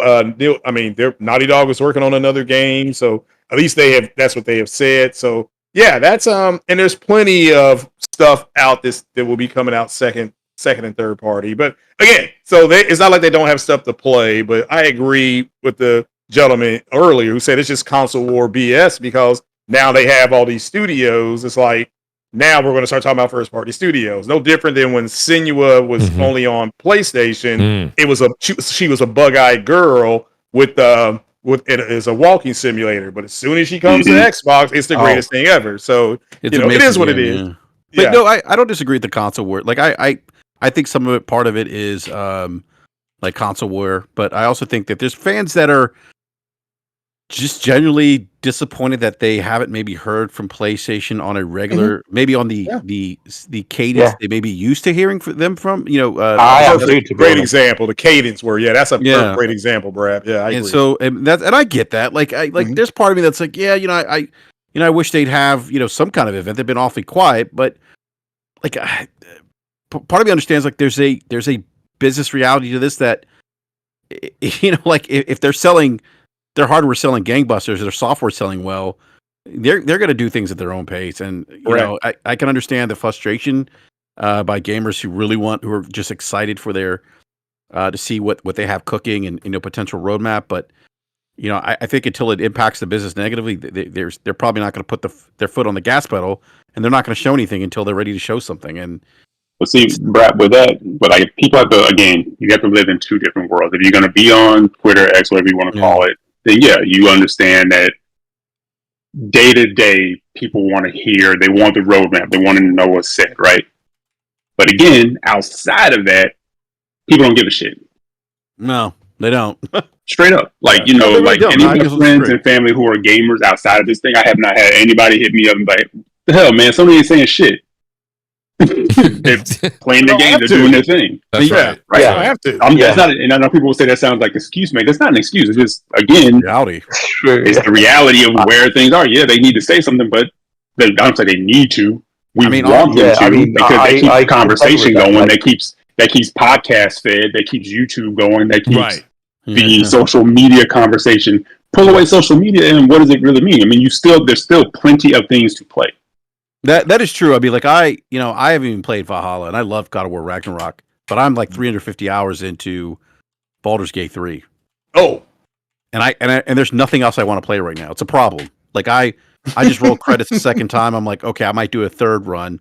Yeah, I might do a different. I was build. playing it literally before I came on. Yeah, it is such a good. I mean, it's so like me. Like I want to see more. I want to see what Sony Ben's working on. I want to see what Naughty Dog's working on. I want to see what Sucker Punch is working on.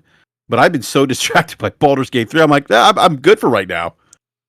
Yeah. You know, do you think some of it can be that you have some trash ass podcasters who don't have really nothing to talk about? So it's like they need they need the list. Yeah, they need a list so they can come out and talk about it. So you all can give them, donations and super chat money. Like the good guys you are. So I mean, that's what I think is going on. I just think that they need. Because to me, it's people that monetize off misery. That's a reality.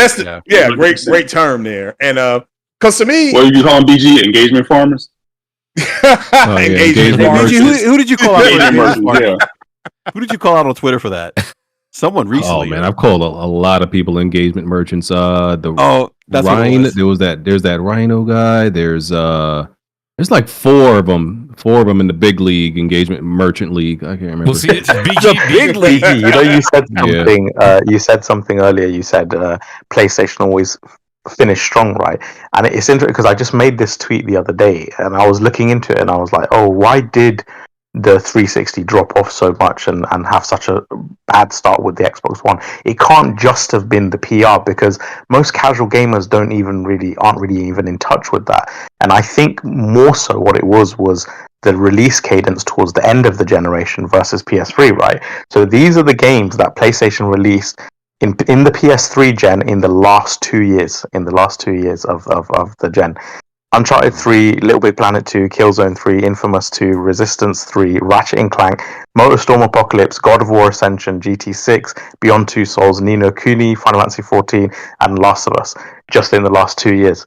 And then obviously with the PS4, we had the Ghost of Tsushima, Last of Us, Dreams, etc., Death Stranding. So yeah, I think PlayStation, while they are having a lull right now, I assume they're cooking, and we'll have a similar thing where towards the second half of the generation, it's going to be stacked. Nib, the proof's in the pudding, though, Nib. You can name every first-party team that they have right now outside of Insomniac. They haven't put much out except for Sony, Santa Monica, and Insomniac. So every one of those teams is going to, just lay all their shit right on the table the last 2 or 3 years.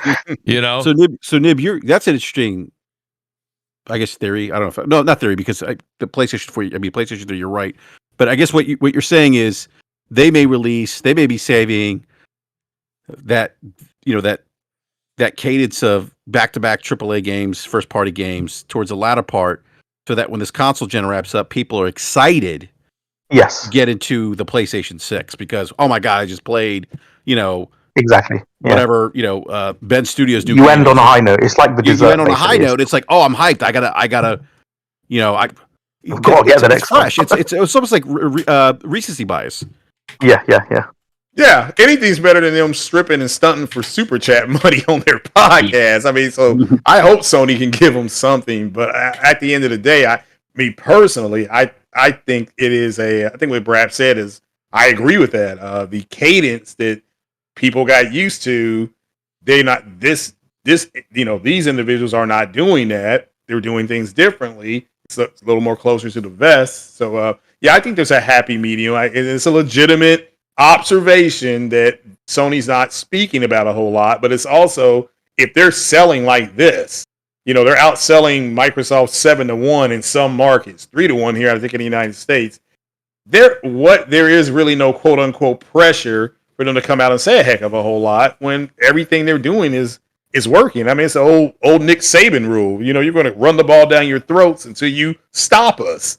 So, which is frustrating for me as an enthusiast gamer, because I really do want to know their legit release lineup or whatever. Yeah. But then I'm like, well, I'm irrelevant basically, because the Joe Blogs doesn't give a shit. It's like, exactly. That's the duality of it. It's like on this side, it's like, man, shit, want to talk about. I want to know what's up. And on the other side, it's like, yeah, yeah. definitely. But Yep. apparently the public don't really care. In fact, it's weird because they have like they're really in tune with social media. I find like when the way they utilize YouTube and their PlayStation blog and their what they called state of plays. Like these state of plays, some of them get like more views than trailers dropped during E3, and it's really weird. It's like whatever they're doing, whatever SEO and all of the rest of it they're doing. I don't know how they're doing it, but this shit just Sony carried that mind share right from the PS4 into the PS5, and speaking of that, I mean, shout out to Kratos99 in the chat.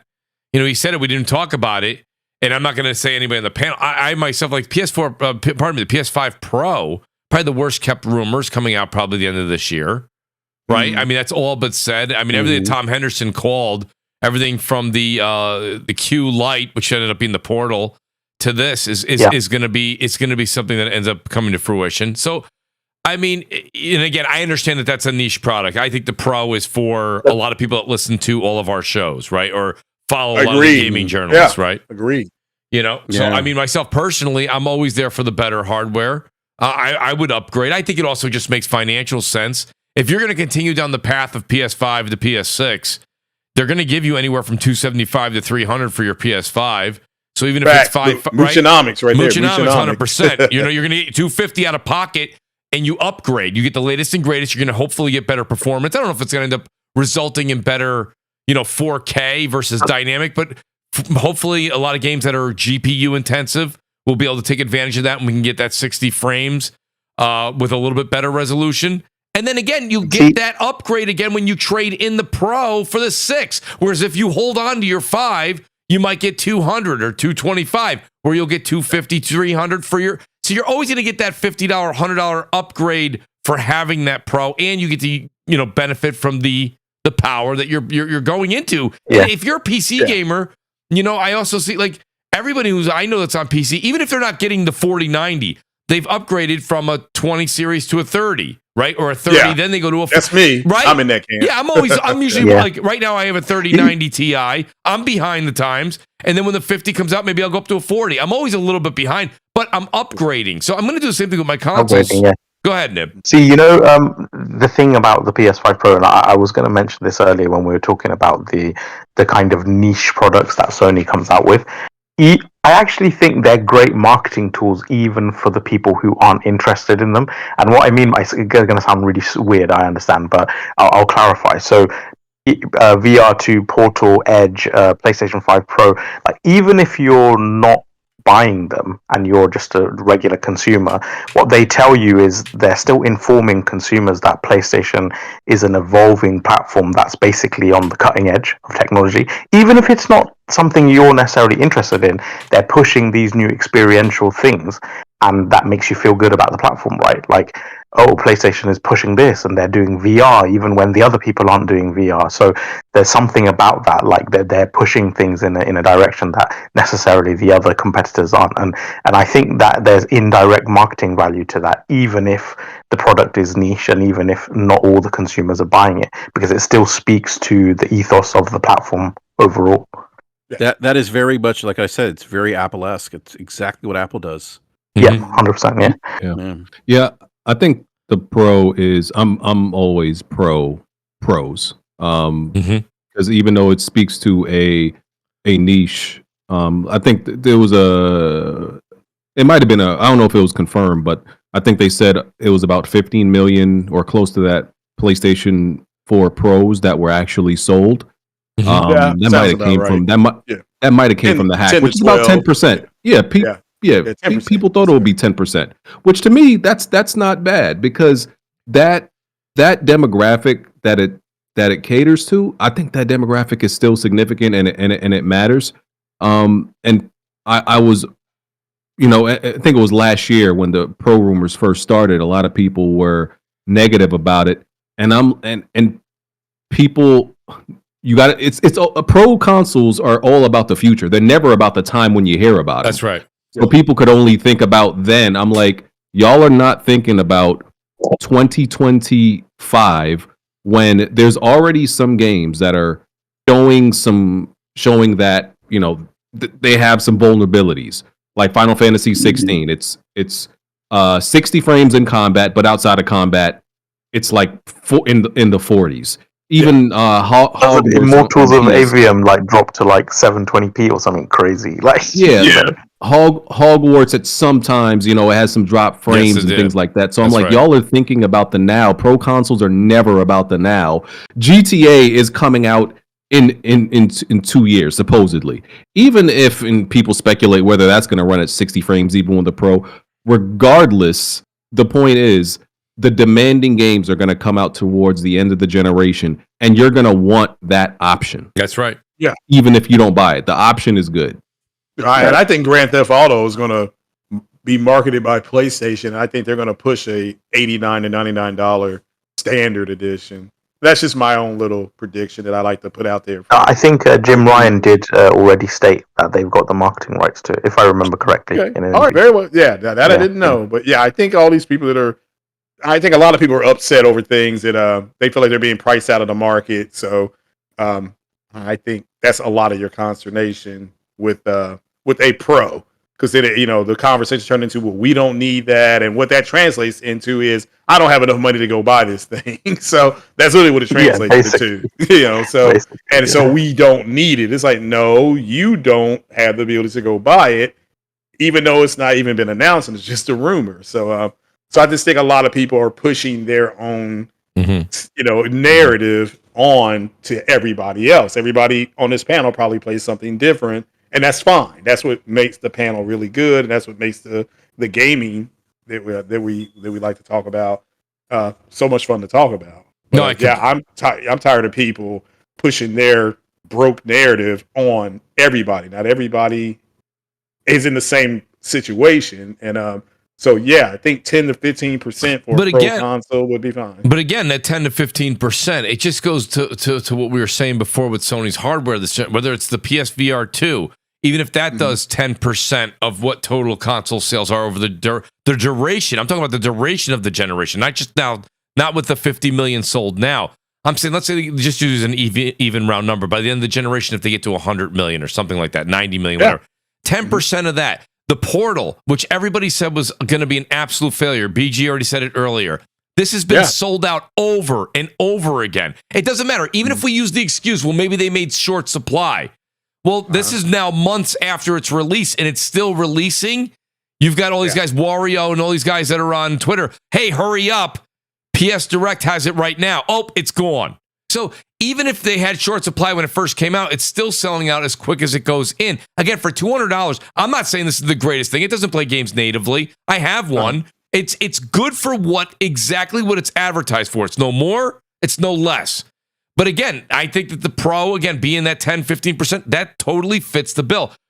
Truck Netosh, I'm probably saying it wrong, but I apologize in the super chat. He says, new Xbox is savage.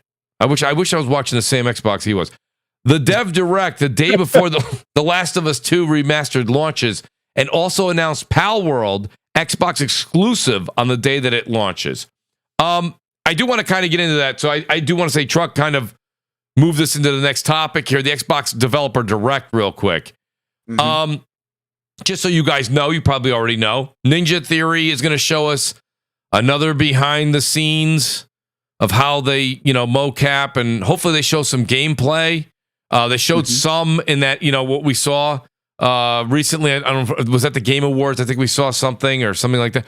But I hope we see more of that and less of the, the New Zealand site tour. Oxide, which I'm not sure, Oxide Games, that's new to me on what we're going to see there. Obsidian looks like they're going to be there. Maybe we'll see a little bit about Avowed, and then we're going to see something with Indiana Jones and Machine Games, pardon me. So, BG, when you see this, and I don't know if you're going to decide to cover it live or not, maybe you can announce it here.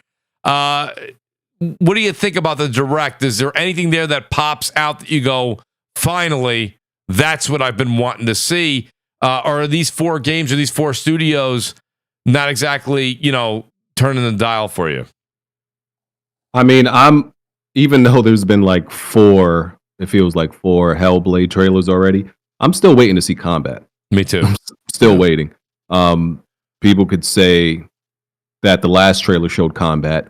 I would like to see combat without them doing a jump cut like it's a Taken movie or one of Michael Bay's movies. How about that? Like, you know, like actual comprehensive combat without it being in a sizzle reel. You know, so you can actually see the changes and the improvements, because I don't think they're hiding it, but I wouldn't blame somebody if they said it feels like they're hiding Hellblade's combat for some reason. So I hope they actually show just the game being played, not a cut up trailer. BG, I think yeah. versus hiding it, I think really the only reason that we're not seeing more of it yet, and I could be wrong, but BG, I think it's because we're going to see more of it, meaning more of Hellblade 1. I don't think it's going to differentiate much. Yeah, and I definitely look forward to seeing Indiana Jones. I'm really curious to see what they do with that. Rumors of a first-person, third-person hybrid. I'm a fan of machine games. What they did with like Wolfenstein, I love that series. Yes, me too. This is something that's a little bit different from their typical bag. Action adventure. We'll see how like flexible they are and how they adapt to this action adventure game that's not just I guess at this point I think like people will consider Wolfenstein like a boomer shooter. The way it plays, I think it's amazing, but I'm interested to see how they adapt and they pivot with a game like Indiana Jones and how it plays, because when you think of Indiana Jones, for lack of comparing it to anything else, yeah, like Tomb Raider, Uncharted, we expect it to play like one of those games. So we'll see, because it's coming from a studio that we don't necessarily know for that type of thing, but we'll see what they do. Well, I agree with you, and the reason that I'm excited and I'm a little skeptical is I love machine games as well. I love what they did with Wolfenstein and Wolfenstein. I always say it wrong. Wolfenstein. I always get those confused. Nonetheless, it is Stein. Thank you very much. Stein. But the reason I asked that question though, BG, is because Indiana Jones, there's like one or two famous scenes where he pulls out a pistol and uses it. So the majority of Indiana Jones is running, platforming, the whip, right? For, almost like, pitfall type of things, if I can bring people back that far. So what has Machine Games done in that retrospect to earn your kind of your confidence from a platforming and from like a, not leaving the machine gun, leaving that first person shooter aspect? Skip me real quick because my headphone just cut out. Somebody else go. No, that's all right. Oh, okay. I mean, what do you think? I mean, Eric, I don't know. I know you might be a fan of machine games as well. Do you think, Eric, that they can they pull this off? Yeah, I think they could, because I mean, when I look at something like this, I don't think they have to play by like the movie rules, because at the end of the day, Indiana Jones is an action adventure film, right? So it kind of lends itself to like that environment, so they can definitely like ramp it up to where he's doing a little bit more than we're used to seeing him on, like on the big screen or whatever the case may be. Yeah. But yeah, I just want to know and see more about what their plan is, because like they are traditionally known as like the first person shooter studio, but after seeing what Guerrilla did with Horizon, I don't hold anybody to that. I'm more excited to see knowing that they are a talented studio, what they can bring to the table, like with this IP. And I'm, hopefully we'll be blown away, by it. Yeah, so I'm definitely intrigued to see more of that at the Direct. Well, go ahead, BG. Yeah, and I'll say, I don't know. I may get shamed for this, but I've never seen an Indiana Jones movie the entirety of the way through, any of them. I've seen like bits and pieces. Yeah, I'm 30. I'm 33. I don't know if that excuses it. Y'all a little bit older. Yeah, than that me, excuses it, BG. Well, the reason you're kind of out of like that window of If you saw Indiana Jones today, like you're getting like geriatric Indiana. We got. Well, that's what I was just gonna say, Brap. You nailed it there. We got Han Solo, Indiana. If you know We what got I'm saying. Han, And I'm gonna binge all of them. Yeah. I'm gonna binge all of them because listen, I just went back. I just watched RoboCop, the RoboCop movies for the first time like a month ago, Yes, and I loved it. sir. The one with So- Peter Weller? RoboCop? Yeah. Oh, the, okay, the, yeah. the remake and the originals, all of them. Oh, okay. So, Well, cool. but I think you'll enjoy him.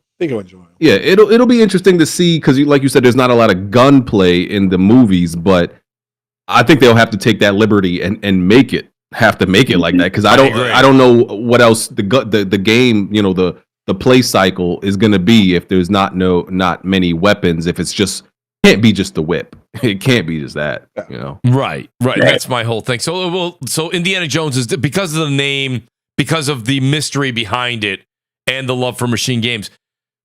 And I'm asking the panel here, Craig, anybody chime in. What about the rest of this developer direct? Pardon me, even the name of it is just kind of stuttering. But Obsidian, I mean, we're going to see Avowed.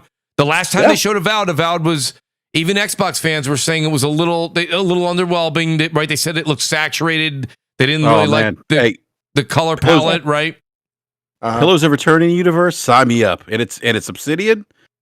I'm excited. I'm looking forward to it. I think it'll be a great game, but I don't know too. technologically if it's gonna really push the boundaries. But BG, you said about Hellblade 2, like if it's gonna be more of the same. Maybe this is unfair, I don't know, but I would be disappointed if that's the case because it's like 20 developers or something from Ninja Theory made Hellblade 1 as sort of like a side passion project, and this is like a 5-6 year development cycle with hundreds of people, Almost the whole 7. team. Almost 7 years. So this is like exponentially more expensive and ambitious.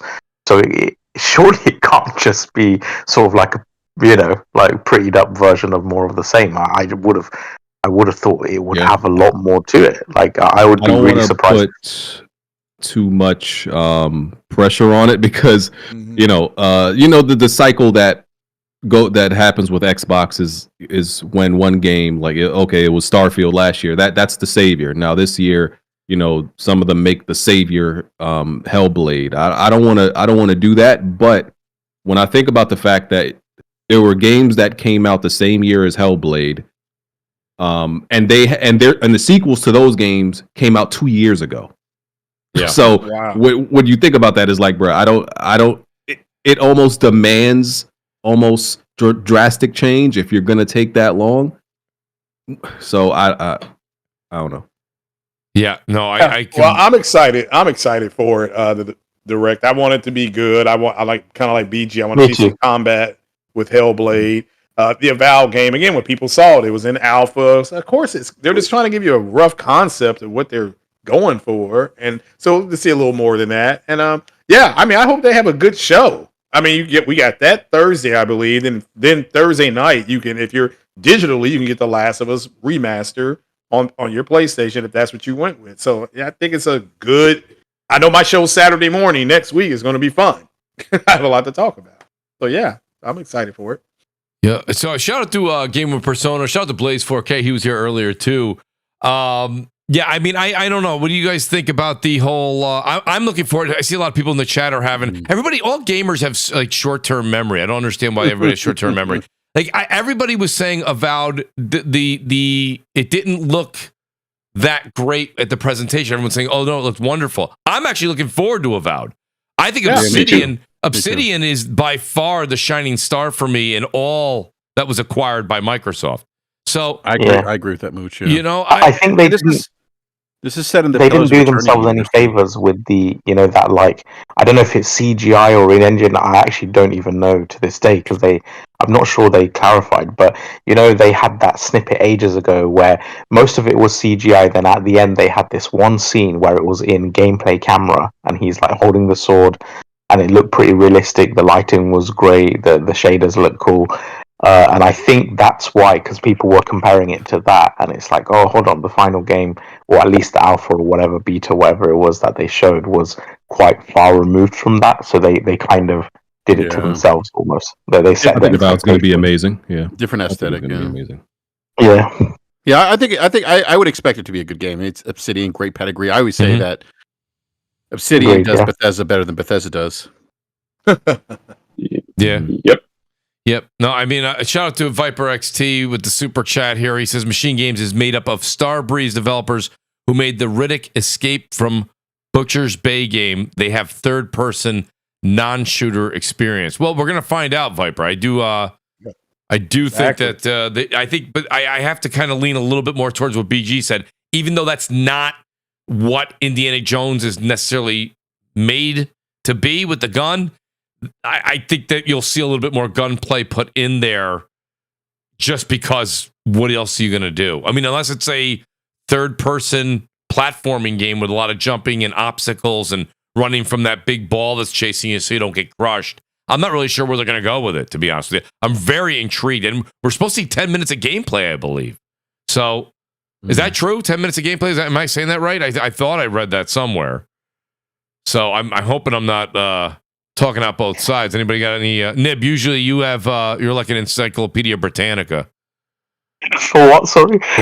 For the developers direct, are we supposed to see 10 minutes of the? I honestly don't know. I don't know. I just remember I didn't even know what the fourth game was, but I did want to ask you guys a question. Sure. Do you think the Indiana Jones IP actually still has that much draw? Because as far as I understand, maybe I'm wrong, but I remember the last Indiana Jones movie. I think it's called Dial of Destiny or something like that. Yeah, like, I remember it being a really bad box office flop, and I think that the previous movie didn't do that well either. So it's an interesting game. It's an interesting IP to hedge a lot of your bets on. I don't know. Like, is it? You know? I'll say this, Neil. Not to cut you off, but I'll say this. It has weight in the nostalgia play, for guys like our age or whatever. But as far as new audience, no. This is where they really need to lean into the gamer aspect of it. Like, they have to. Okay.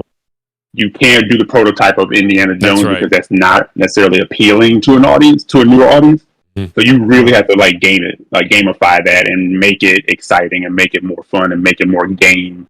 Because I think, it can transcend the IP if the game is just good and fun. Like, people won't really care, and then make them have more interest in the IP itself. But no, to answer your question, no, it's not drawing like that. Yeah, if the IP of Indiana Jones as a game isn't necessarily going to draw in like a shit ton of people. Like, for example, like, let's say Spider-Man was garbage. Like, let's say it was absolute garbage. Mm-hmm. Just the IP of Spider-Man is still going to draw people in, regardless of how bad or good it is. Yep. But Indiana Jones, people hear about a game, they're not necessarily flocking to figure out, where can I buy this? So the game has to stand on its own merits. It has to display well and demonstrate well. Good reviews will help. It has to stand on its own, essentially. Right. Yeah. I completely agree. It's almost like if you think about it, the name itself is like the soapbox, right? But once you stand up on top of it, what you preach is what's actually going to be remembered. So it does have to rest on its own morals. It has to be a great game because the name itself is not going to get the. And BG, when you said I'd never seen an Indiana Jones game. Here's the thing: the Indiana Jones movies. Brap said it best. We had the Han Solo version of him when we were growing up. The one you got now, that is a shell of. And if I'm 33 and I've never really seen any of the movies, imagine a 20-year-old. Right. A 20-year-old is probably like Indiana who. Right. Oh, you're right. Exactly. Yeah. I remember the dog. It was the dog that was named Indiana. the dog was named Indiana. That's right. Moniker. Yeah. So, but you're right. He's right about that. I agree. Well, they tried to revitalize the series with the movie. When they brought in, they tried to. I believe he did a movie with like Shia LaBeouf. When now he's a mess now, but that right. But that actor, that movie was terrible too. It was Crystal Skull or something like that. Crystal Skull. To me, it fell off. Indiana Jones fell off for me after the third one. After the third one, well, in the early '90s with Sean Connery. I mean, it just didn't. No, you're right. Spielberg said that. Spielberg said them. I don't want to spoil for BG, but the ending scene, you know what I'm talking about, the horses and where they were going. He thought that was the perfect ending to wrap it up. You know, that's what Spielberg said. So, yeah. I mean, I agree. I mean, and Raiders of the Lost Ark was a great entry, fantastic. Yeah, and then Temple of Doom. I mean, so it's I mean, you know, it's the last two just haven't been good. It's curious. I guess it kind of brings up a interesting question. Like, wonder if it's going to resonate with a wider audience. Yeah, I mean, I think my thing is, again, I think it could be great. Like Machine Games, they have stellar work. Absolutely. Portfolio. But I'm just from a business perspective, it's just like, why did Microsoft fund that IP in particular? Because I'm just a bit confused. Like, the only thing I can think of. One. Go ahead, BJ. What did you say? No, I was just gonna say, action adventure needed an established IP for action adventure, and the game they just got to make it a really good game. I think, but I think the answer to Nib's question, the reason they were able to get that, and because the word on the street is that Indiana Jones will be an Xbox exclusive, right? Is because that's not going to hold like the rumors that came out and all the stuff that's come out about Blade and Marvel's new contracts. You have to sell 6 million copies. I think with Indiana Jones, they were like, just make the game. You know what I mean? Like they were like, I don't care. Like Indiana Jones, it's not a popular name, so just make the game. And like you guys, like we're all saying, make a good game, but make the game. But if you want, probably wasn't a bidding war, right? It's not a bidding war, and they didn't put a number on it. Like you need to sell 5-6 million No, just go make the game. So I think that's why they kind of settled on it. They're like, wait, we can take Indiana Jones with no restrictions? No, none at all. We'll take it. Done. You know what's interesting about Machine Games working on this, though, is that, we talked about Return of Castle Wolfenstein. That's set in kind of an alternative World War II Nazi background. And Indiana Jones, I mean, the antagonist in Raiders of the Lot with the Nazis. Yeah. Nazis, I will say, like, even in terms of like sort of the AAA high production side of things, there is a lot of cool stuff they could do, because even Indiana Jones always has wicked chases and a bit like Uncharted, like jumping vehicle from vehicle and all of that like epic kind of set piece stuff. So they could do a lot of that cool stuff in this Indiana Jones as well. Yeah, and it's funny because Indiana Jones is stealing the whole like just spotlight on this developer direct. And I really think that the focus on this one should be Avowed. And if Microsoft shows that they don't show more Avowed than they show Machine Games as Indiana Jones, that's interesting to me. I would lean heavily on my bigger IP for the year, which I think is Avowed for them. I think that's a big one. But I don't know. I could be wrong. I saw a lot of like people that like to dig and do a little research and look further. And I guess the name of the Indiana Jones game might be like, what do they call it? The Great Circle or something like that. Indiana Jones and the Great Circle. And a lot of people online, of course, they were making fun of it. They were saying, if that's what you're going to call it, it's not very deep. Like Raiders of the Lost Ark, right? And then there's right? They have these big titles for the movie, and then it's like the Great Circle. It sounds like the Great Pumpkin, Charlie Brown. It just it sounds like it might be a smaller title. From a personal perspective, I am more excited to see more of Hellblade 2, and I think one of the reasons, and maybe this goes back to the whole first party BG thing, where I don't think Xbox as the Series X has had that many exclusive graphical tech showcases. Halo Infinite didn't really set the world on. I would say the best looking game still is actually Forza Horizon 5. Yes, as a cross-gen sort of title, but it still looks the best to me. Maybe you could put Flight Sim in there, but I haven't sunk that much time into it. But yeah, I'm kind of waiting for this. We had all this talk about the hardware and what it's capable of, and full RDNA2 and all of this other stuff. So mesh shaders, blah blah blah. Well, show us what it's capable of. And even the last trailer of Hellblade 2, whilst I did think it looked fantastic, one thing I was a little bit surprised it was as claustrophobic as it was, because I thought it would have that fidelity plus a bit more, expanse and larger environments and things. But even like the little bit of combat that they showed, that there wasn't really anything going on in the background. It was kind of in this weird sort of hurricane fog type thing. So literally only the character was really visible. But obviously, if you have very little on screen, you can push the fidelity. But I want to see that fidelity on a larger scale as well. So we'll see. We'll see what comes of it. Don't forget, Nib, and that's why I made the comment I did to BG earlier. I said the reason we haven't seen much more of it is going to look much much better. Probably a lot more realism will come from this second iteration, but the combat looks very similar to the first, just better looking. I think it's going to be more of the same. If you liked Hellblade 1, you will like Hellblade 2. I don't think you can actually sit there and say, I didn't like Hellblade 1, and then turn around later on the end of this year and say, I'll tell you, boy, Hellblade 2 is my game of the year. I just don't see you. It's really going to be. Oh, they'll find a way, Mooch. Oh, of course they will, Eric. Well, that was one of my topics I was going to say to you that kills me. It's one of the discussion points is every new year with like Xbox, it's always like, this is the game of the generation, right? But now Starfield's gone. I was going to ask you guys, what's the next game of the generation? Is it Indiana Jones? Is it Avowed? Is it Hellblade? And then next year, those will all be forgotten again, and it'll be like, those were all, I was just saying that. I mean, it was this one. And if none of them light the world on fire, it'll be Xbox tax. Right, correct. Naturally. Don't forget the tax. The taxes come around once a year at least, Eric.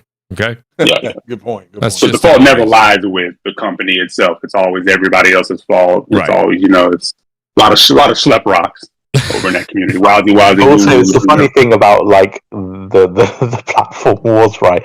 Is things come full circle. So back in the day, it's PlayStation that was revealing things too early, and Xbox revealing things too late, and both sides arguing for that. And then and then now it's a roles reversal, and it's like same people are flip flopping. And then you have like people always complaining about these walking simulated games, and then their most anticipated game is Hellblade. So it's like I always find this aspect of the console was really funny. It is. Yeah, it just shows you it's the same side of the pillow. Well, these guys, it's all the same. And the reason that's why I always say the console wars can be fun, and I always think it's a good thing. Listen, people say, "Well, that's a bad thing." Listen, the media plays into it, the platforms play into it.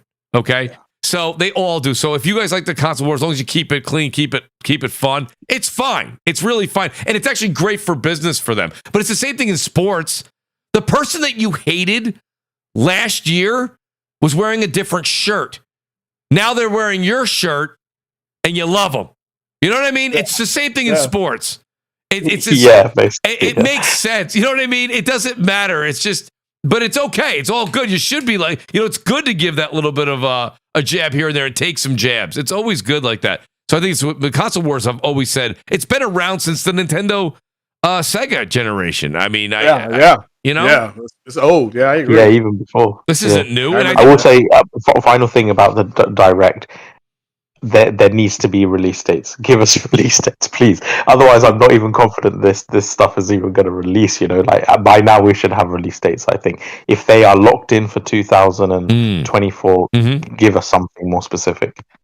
Yeah, because that's exactly. I do. That's a good point, Nib. If we don't see a Hellblade, a release date, that would be interesting at this point. Because now we're in 24. Why wait till we know Xbox is going to have a show come June or July? That's a given. They've been very, very prompt on that. They've always delivered. Are they going to wait till June to tell us that it's coming out the end of this year? I mean, you could tell. They didn't even say holiday. They just said 24. So I'm assuming maybe we'll see something for Hellblade and maybe something also for Avowed with a date on it. I do think it's time to put a date on it. And I would like to see PlayStation do something larger this year than a state of play. Maybe that's just me. Yeah. That's just they need to, man. They really do. They really do. I think they know they need to. There's no way. The question is are they going to do something in the summer? Don't wait till September. Don't wait till September. You got to do so. I think Sony's a bit under the gun to do something between May and July or May and August. Somewhere in that threshold. From like an enthusiast point of view, the last big announcement was Factions 2 being cancelled. So It's not exactly the most positive piece of information. So hopefully they do. Just for the enthusiast and like hardcore consumers, they throw a little bone and give us a little update on what's to come. Absolutely. I want to say thanks to you guys here. I did keep you guys here for 2 hours and 36 minutes. That's, usually it's a Friday and I eat into your weekends. I don't feel this is too bad unless you've got a huge presentation at work tomorrow. Otherwise, then I send my apologies out. But guys, I want to say thanks to everybody that's here. Thanks to all of you guys. We had upwards of 450 people for our first Thursday night out there to get the word out there. Really appreciate everybody stopping by. It's going to be great. I think Thursdays are going to work out just fine. A lot of news breaks. and it's just a tremendous turnout. Guys, please do hit the like button when we have a good number of people here. Hit that subscribe button. I do want to read this super chat, and I purposely left it for the end. Jeff B. Gaming, he says, not sure what's more surreal, no Belichick and Saban coaching football or CrossFire on Thursdays. I don't know. That's a good question. I'll let you guys kind of decipher that over the course of the next week. We'll talk about it next Thursday, but I'll go in reverse order here. And I'll say thank you so much to the great BG. BG, thanks for being here tonight, buddy. I really appreciate it. I reached out to you earlier in the week. You said, Mooch, I'll get back to you. It looks like it's going to work out. So hopefully Thursdays does work out better. I like to always wait a good month and a half before I ask the panel members to come back. They've got a lot going on with their channels and their lives. But BG, let everybody know where they can find you. Thanks for being here tonight. Yeah, thanks for the invite. Great topics. Weapon Wheel returns this Sunday, 5:00, and got a little surprise. So y'all come and check it out, see what we changed, see what's new. A lot of stuff to talk about because we had stopped like a month ago, so a lot of stuff has happened since then. So yeah, we're gonna be there a while. This is gonna be about a 4 or 5 hour one tonight on Sunday, BG, for sure. I'll be there in the chat, buddy, for sure. I appreciate it. Want to say shout out to Turk, by the way, or I'm saying it wrong. Truck. He goes, Mooch, did you read the super chat? We did, buddy. We definitely read it. He says you missed mine. I did not miss it. I promise. Truck says, I'll read it again. He said, new Xbox is savage. The dev direct the day before The Last of Us 2 remastered launches and also announced Pal World Xbox exclusive on the day it launches. So, Truck, I read that. I did read it. You must have, maybe it was a bathroom break or you made yourself a sandwich. Either way, I can't blame you. Our World is early access, by the way. It's not the full release. Just so that person knows. Thank you, Nib. I was actually, I have that tab open. It is early access, Truck. It's not full release. That is true. That is true. Shout out to Jay Twig. Says, Mooch, invite more PC, Xbox, or Nintendo people. Jay Twig, send me some of those names on Twitter, but I do reach out to quite a few. I've actually reached out to Zocker and a few others to see if they can get them on the show, and we're waiting to see if maybe their schedule opens up in the future. So we have done that. I appreciate it. Nib, I got to go to you next, buddy. Thanks for being here, man. Honestly, I know that you have a busy schedule. By the way, I'm on a crash diet in January because I eat like crazy in December. So I always go dry January, strict calories to get back into that shape I like to be in. But Nib, you're killing me with those delicious plates, but keep them coming anyway. I hope these do work out. I need to hit the gym too, man. I've been overindulging lately. Well, listen, it's freezing cold over here in New York in January and February, so that's a good time to get back in shape, look better for the summer. But Nib, let people know where they can find you, and I appreciate you being here tonight. I know it's very late in the UK. Just Twitter, so it's NIB95_. That's it. Very cool, Nib. Great to have you here tonight. The great Eric Jackson. It was great. Appreciate it, Nib. Eric Jackson's here, the voice of reason. Eric, you definitely got a chance to speak to the crowd tonight. Hopefully your voice was heard. Now that you told me Thursdays are better for you, I apologize in advance. Your DM will be blowing up occasionally, if not all the time. Let people know they can find you. Thanks for being here tonight, buddy. Anytime, man. Thanks for having me. Great panel. Great discussions as always. So, yeah, man, appreciate it. It's all work. Thank you, E. And then last but certainly not least here on the panel on the guest side, you've got the great Craig Harris here, the Messiah of Xbox, as he likes to go by. Craig, honestly, great first show here tonight. Again, love your takes. Love what you're doing out there on Twitter. Love what you did on the show tonight. I'm definitely going to be bugging you as well. Let people know where they can find you. Tell them about your shows. And I can't wait till you return to the show, buddy. Well, I appreciate that. And again, thanks for the invite. Great panel, great show. Just come over to the Porch Light Podcast. I'm usually Tuesday, Wednesday evenings, and then Saturday mornings. I call it kind of a early coffee drive sort of thing. So, but yeah, come on over. We're doing giveaways and things like that. It's always fun and have good talks. We talk about everything from UFOs to video games. So if you want an eclectic taste in what you want to talk about, just come on through and hit the like button. And hit the like button for CrossFire. Yeah, I appreciate that. Absolutely. Please hit that like button and hit that subscribe button. Your name comes up in lights. Craig, thank you so much. And then Basement Radio Arcade Podcast. Brap, you're like a pizza place, but a real life appointment person. You'll say, Mooch, I can't make it till 8 o'clock, and then you're there at 7:30. You're always like setting me up to think it'll be later, and then you come earlier, which is the right way to do things in the world. So I appreciate it, Brap. Appreciate you being here tonight, buddy. I'm glad to see that you only did one show this week after your 18 in a row Guinness called. But Brap, great to have you here tonight, buddy. Thanks for being here, and let people know where they can find you as well. Yeah, no, great show. Tonight just happened to work out perfectly. I really didn't think I was going to be on until about 8:00, and be able to get things settled down here at the household, so it all worked out. But great show, great first Thursday show, Crossfire, and if you want to give me a follow on Twitter or X or whatever the hell it's called, Brap_podcast, and then on YouTube, Basement Ready Arcade Podcast as well. We go live every Wednesday night at 9 p.m. Eastern Standard Time. So now I got to figure out what to do with my Friday evenings, Mooch. I know. Well, hey, you know what we could do? You like to have your, happy hour? We'll do a little happy hour. We'll game. Can't beat that. There you go. There you go. We'll fill the void. I promise you that. There you go. Brad, great to have you. Great. Shout out to the great Worry Ward who had to leave early, and shout out also to the great middle-aged game guy, Mag. You guys know him. He's my voice doppelganger. What can we do? It's great when he's here. I get to take a half an hour break. Nonetheless, guys, we'll see you next Thursday, 7 p.m. Eastern Time. Please tweet this out. Share it with a lot of people. Let everybody know that we are on Thursday nights. I will have something on YouTube to remind you again throughout the week this week, and I will be mentioning it probably too frequently on Twitter, now known as X. That being said, guys, have a great night. We'll see you next week. Enjoy some games this weekend, and peace out.